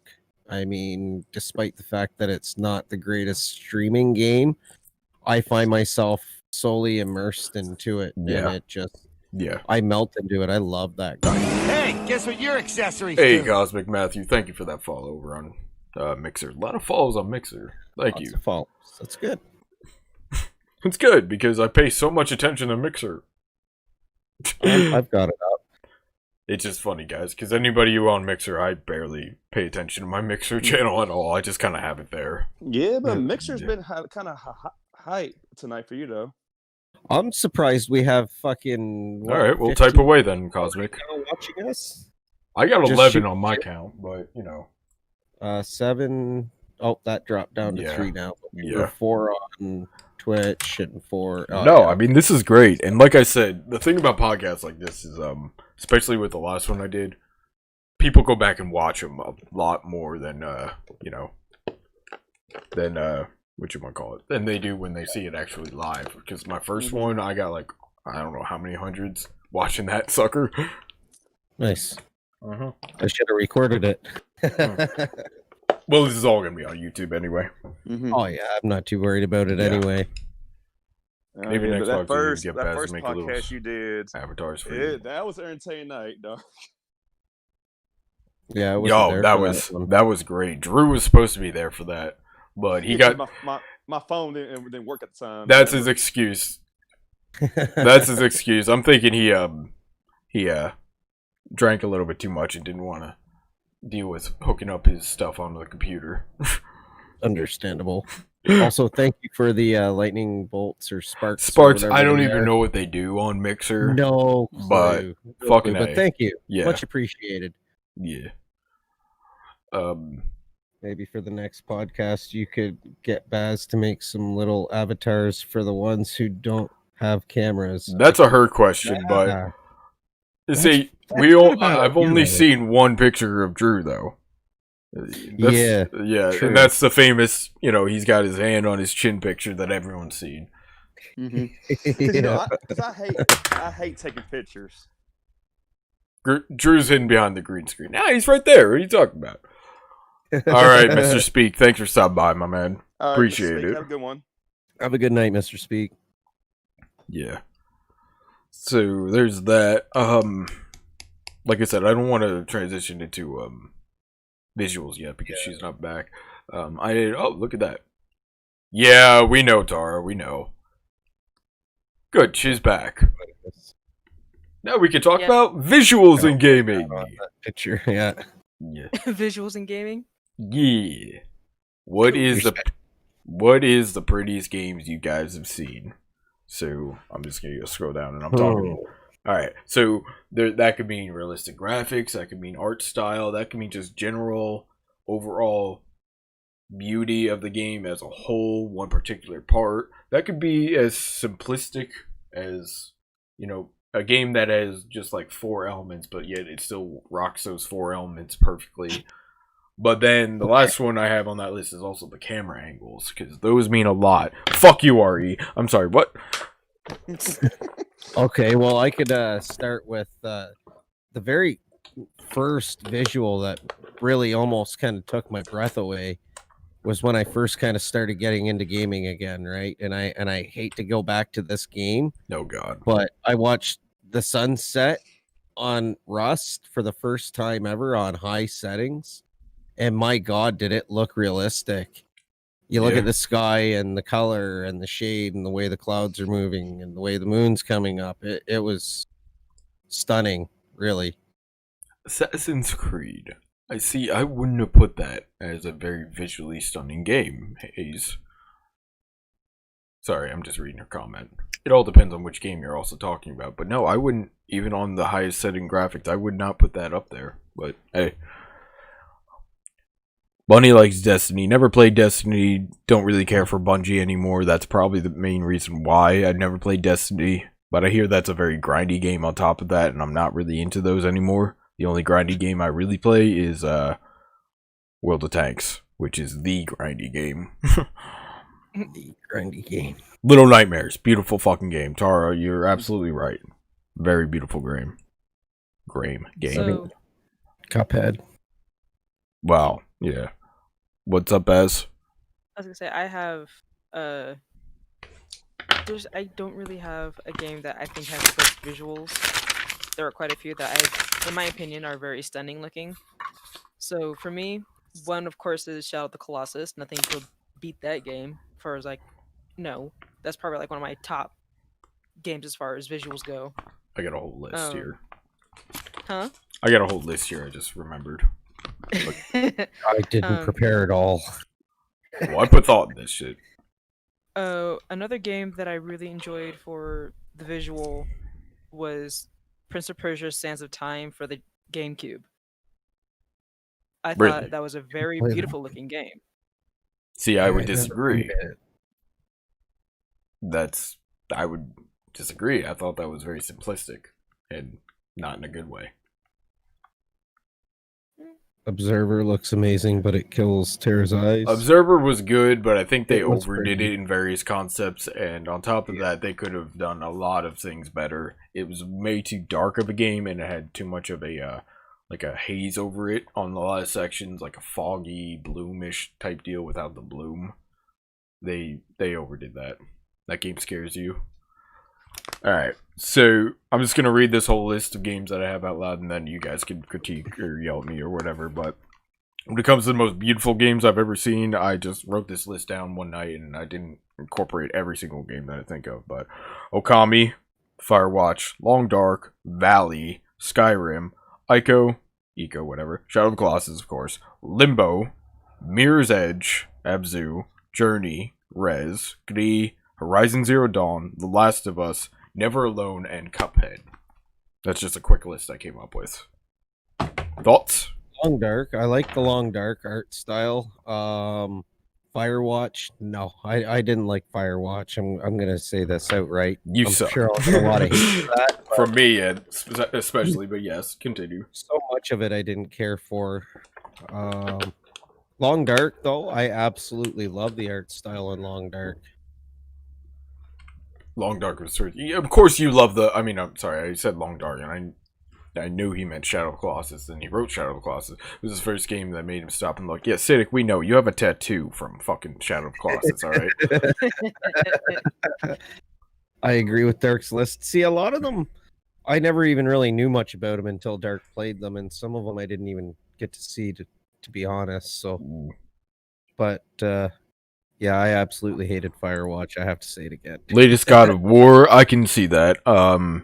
Layers of Fear 2, I hated that. I hated that fucking game.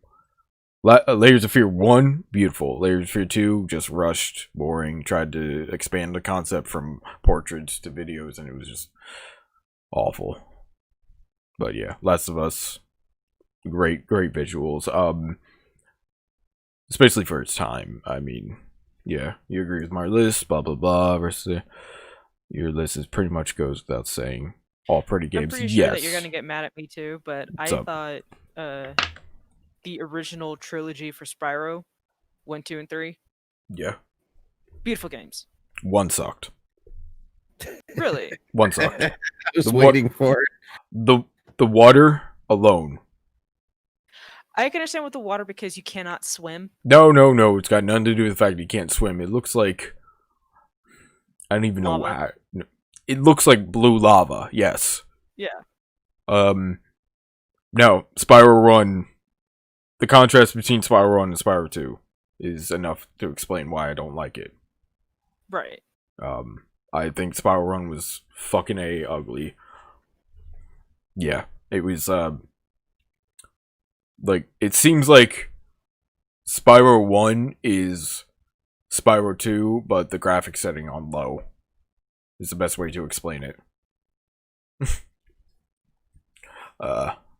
Favorite superhero. Considering that jump that they made from 1 to 2. Yeah. but it's still nice. Yeah. As far as like top beauty games for its time, I guess, but I'm trying to think of another game out there that would outdo that in its 3D art styles, but given the time frame, but I don't know. I cannot agree with that. I think you're more nostalgia thinking than actual anything else, but yeah. Layers of Fear, the DLC was amazing. I never played the DLC. God of War 2018, Sadek says, yeah. Detroit Become Human. Okay, I have not played that game, but I fucking loved Heavy Rain. I fucking loved Beyond Two Souls. So God of War looked really nice. Yeah, but it did. My issue with it is isn't it only on PlayStation? Yes. Yeah. Yes. Yeah. That's what turned me off from it. So I couldn't bother watching it if I enjoy it, I can't play it. So the only reason I bought a PS3 is for the exclusives. The only reason I'm gonna buy a PS4 is for the exclusives. That's the only reason. I have no use for it. I'd rather just play the games that I can get with the PC. Yeah, well, that's why the Lord invented emulators. Exactly, right? Yeah. That's the point. As much as I'm not allowed to say that on stream like I just did. Oh, something regarding back to my list. A lot of people don't know this, but let's talk about Cuphead real quick. To anybody who does not know, every single frame of that game was hand-drawn. Yep. There isn't a single computer-generated anything in that game. It was hand-drawn and scanned. Every single visual, everything. That's fucking amazing. And that's the only way they could get that antique cartoon style, which 1930s type cartoons. Yep. So glad they hand drew it because they didn't half-ass it. They made it look the way it should have made it. Absolutely. Cuphead is beautiful in so many aspects, and because the beauty of the visuals, the sound. They made it sound old-timey with the music, but on top of that, they put, like, filters onto it, as if you were listening to an old Victoria somewhat, at various points in the game. Playing on an old record. Yeah. And then, on top of all this, the gameplay itself reminded me of, like, a classic Sega game, or an NES game title. Yeah. It really did. Because it had no holds back, it was, you're in for it, you're in, Yeah. If you die, you start back at the beginning. Yep, there's no save point. There's no checkpoints. There's none of that shit. Like, yep. Did I like Black Ops 3? I gave up on Call of Duty after Modern Warfare 3. I gave up on Call of Duty after they stopped making, the campaigns. I mean, to be fair, I was never really big in them to begin with, but that was my only issue, or my only point of playing it was to do the campaign. I don't like PvP online shoot 'em up games. I don't really do that. Yeah. Even Rust, I play PvE servers. Player versus environment. Yeah. Yeah, the last Call of Duty I thought was all right, but it took up too much space on the hard drive. Yeah, well, that's now at 300 gigabytes now. Yeah, that's the thing about PlayStation. I don't know why, but I guess they just don't know how to format or compress stuff, because PlayStation has always been, like, their file sizes are 3 times larger than that of a PC requirements. I don't know why. I don't really care why, but yeah. Even Xbox are half the size at least. Yeah. And in this day and age, a 500 gigabyte hard drive ain't gonna last. Nope. Cuphead, never played it. Yeah, no, it's a great game, Cynic. You really need to play it, but that's only if you. Unfortunately, Cuphead is not. It's not on a Sony system though. Oh, no. I didn't know that. No, I think it's strictly PC, isn't it? No, it's PC and Switch. It's Switch. I knew it was on Switch. Yeah. Oops, I don't really consider that a console. Sorry. Yeah. It's got like 3 good games. That's it. It's to me more like a glorified Game Boy. I can understand that, but like I said, it's got 3 good games. Breath of the Wild, obviously, everyone loves Breath of the Wild, and it's a pretty game. The new Smash Brothers, okay, that's cool. And then the other big one that I can think of is Animal Crossing. which I will never, ever, ever, ever, ever play. You couldn't fucking pay me to play that. There's a fourth one too on there. What? Y'all favorite, Deadly Premonition. Oh god. Did that get released, the sequel, yet? It's supposed to come out next month. All right. Also on Xbox One. Yeah, I know. Did you know what? Did I know what? That's a bold statement. It is there. on Xbox. It's a glorified game. Yeah. What were we getting at? Yeah, no, I have no reason to ever buy a Switch. No reason whatsoever. Not for 1 or 2 games. There's just like, can't justify that. I can justify buying a PS4 due to all of its exclusives, but even then, that's not going to happen till the price goes way down. Yeah, I still struggle with that. Even an Xbox One, yeah. I struggle with the thought of even thinking about buying it. Yeah, I spent like $2,500 on a fucking computer. If I can't play a game on it, then what's the point? Yeah, and then on top of that, a lot of the times the Xbox games are coming to PC anyway. So. Yeah, you wait a little bit. Like even, and I hate to say it, but Red Dead Redemption 2. Yep. I mean, a year later, just like Grand Theft Autos, everything Rockstar, it takes a year before it goes to PC, but it goes to PC eventually. Do I know what Crash Bandicoot is? Are you fucking kidding me? Yes, we know what Crash. Really just asked that? Yeah, over on Mixer, they're asking if we know what Crash. That's funny. Yeah. Of course we know. That when it first came out. Yeah, exactly. Grim said it. We're old. We're old. Yes, we are.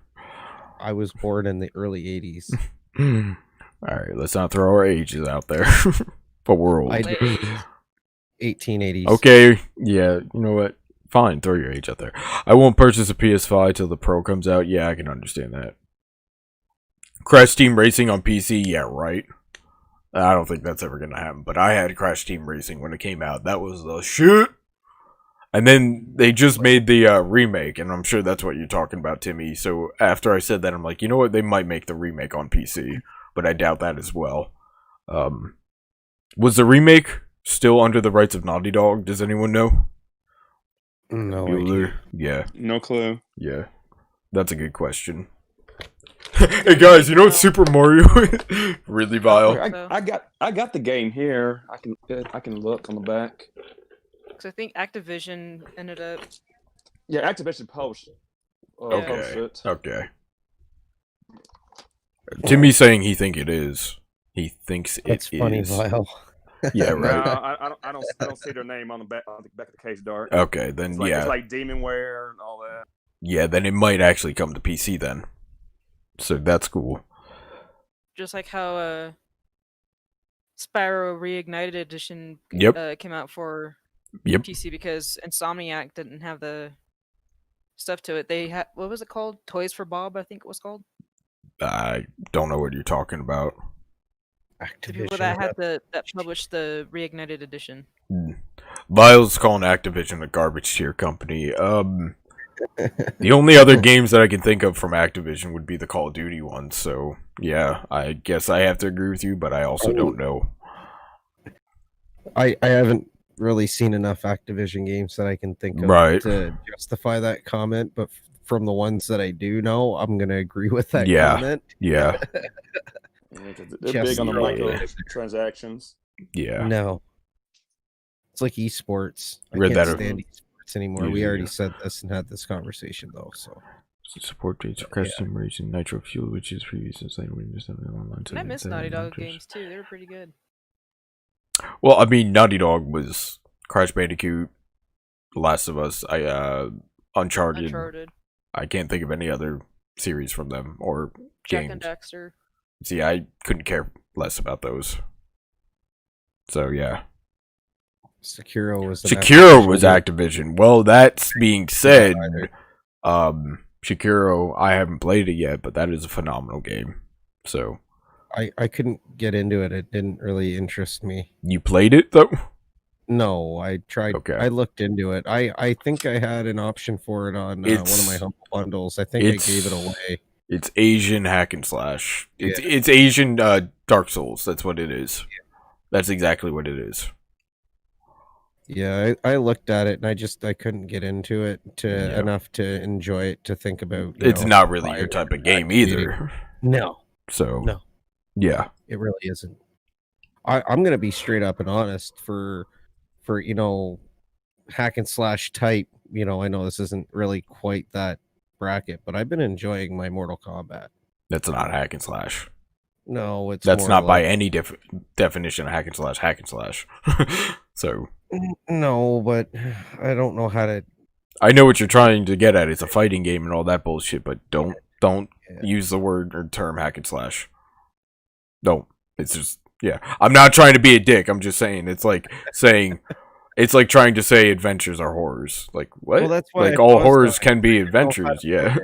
Yeah. I paused. I knew you were gonna. Yeah. It was gonna trigger you, but I don't know how else to fucking put it. It's a fighting game. It's a.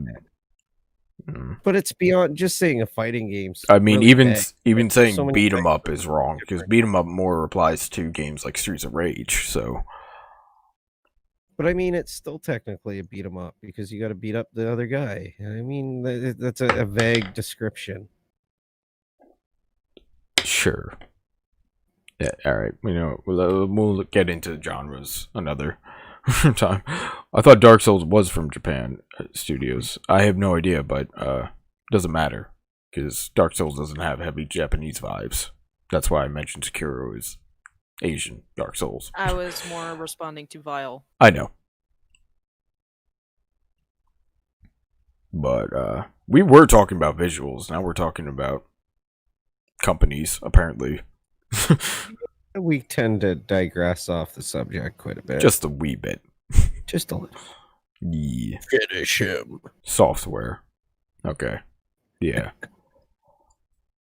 Squaresoft was Square Enix and what?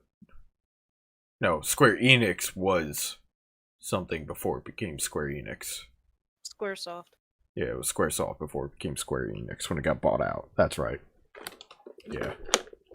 Trying to backwards and all that stuff.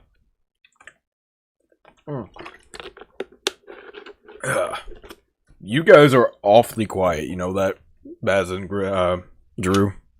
I'm starting to get hungry. Starting to get hungry. Boo-hoo. Didn't you eat before we started this? A tiny bowl of soup. More than I had. I thought we were going to be doing this for maybe an hour and a half. Apparently I'm wrong. I had 2 hamburgers in this stream so far. Yeah, but you're fat. I also think it's really rude to eat in stream, so it's kind of like, Yeah. I have a hard time with that, but I wasn't expecting to go this far either, and then we kept going. I thought it doesn't look like we're gonna end anytime soon. I'm just gonna have my snack.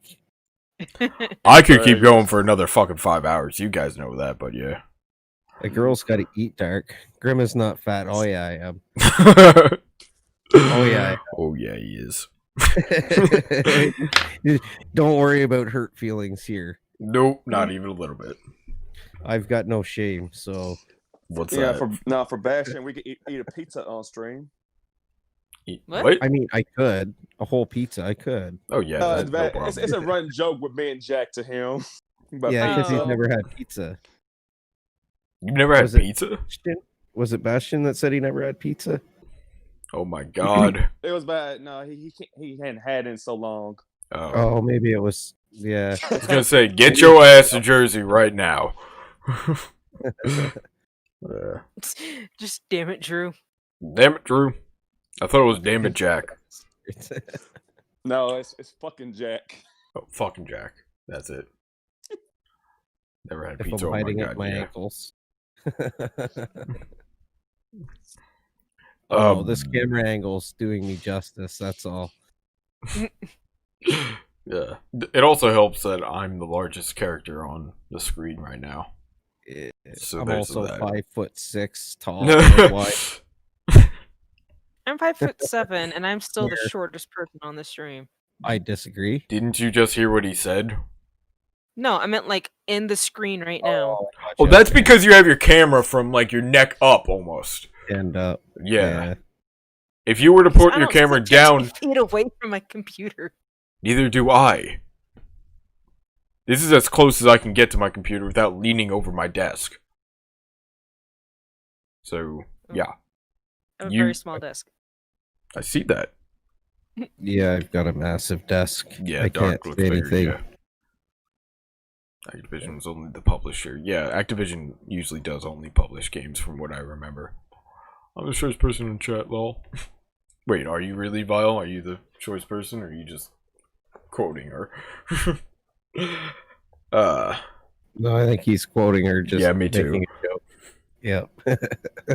So what, you guys want to keep going, or are you feeling like ending it?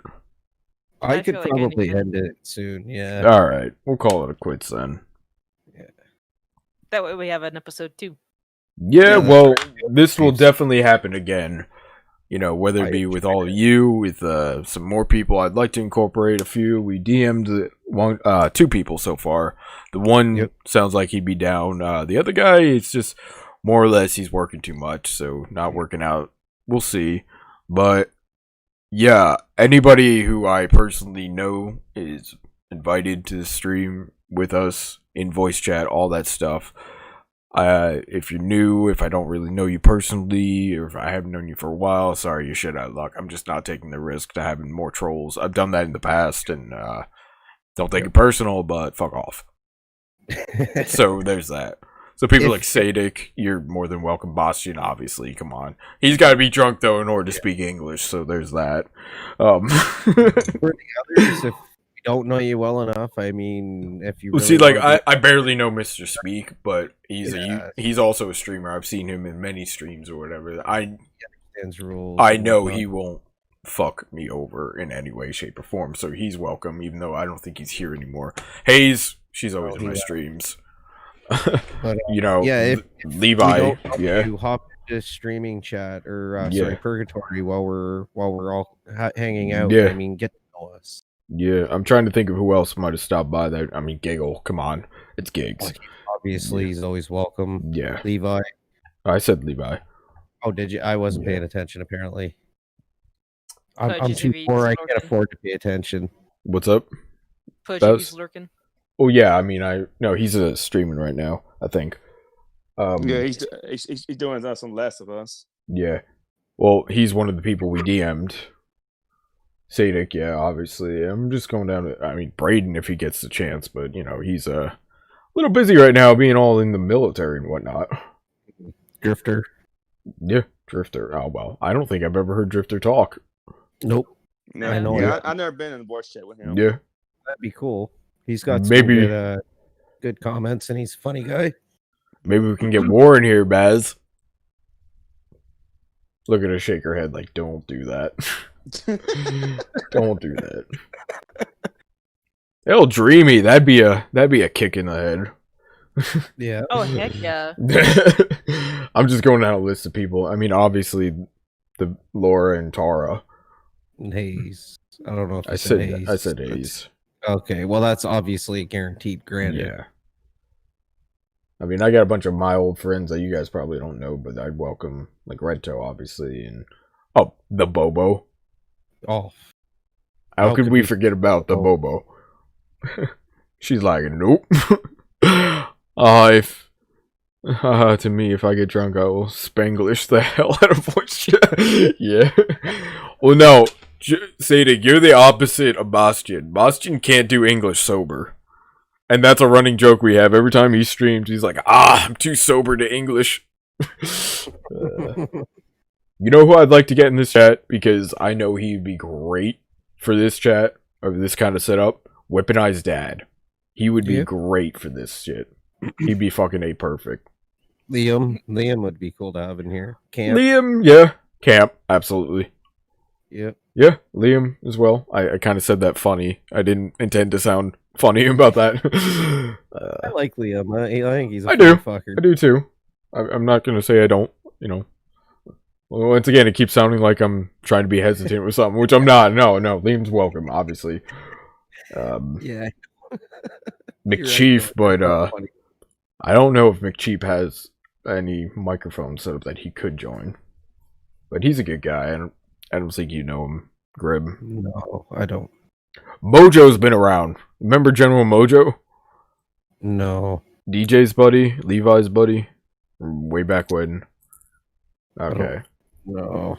He's finally back around more often now. It'd be nice to get him, you know. Yeah, you don't know them, you don't know them. Anyway. Hell, if I could get my brother in here with a microphone that isn't picking up more of the people next to him than himself, that'd be nice. Well, I could probably like invite him over and he could sit next to me. Ow, there goes my just ankle. set the mic in the middle. Yeah. I don't know. But seems how we still got 6 people on YouTube, who we raiding tonight? Liam's on Twitch. Alright, so we could do him on Twitch, I guess. YouTube. I'm gonna close Mixer now. Yeah, no worries. I mean, Pudge is... We probably should raid Pudge. Oh, yeah.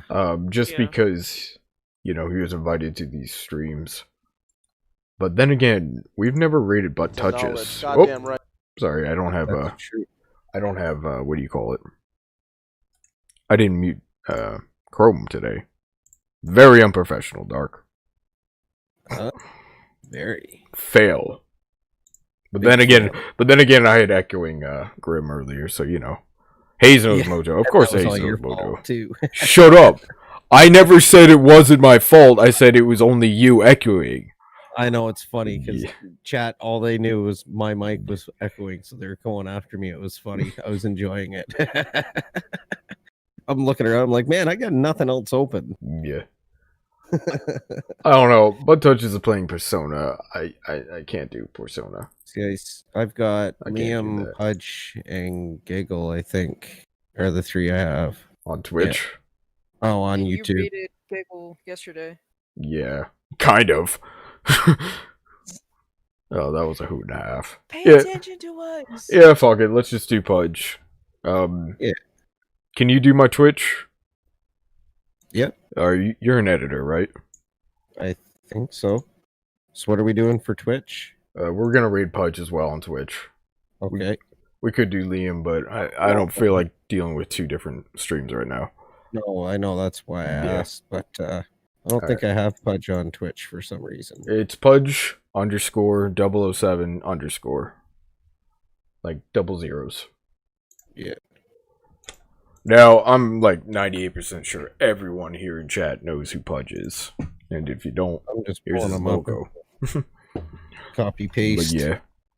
Yeah, let me just get this shit all set up. So yeah, it finally fucking happened. We finally fucking did a podcast. Hot damn time. Yeah, we were months delayed on this shit, mostly because some drunken asshole right here.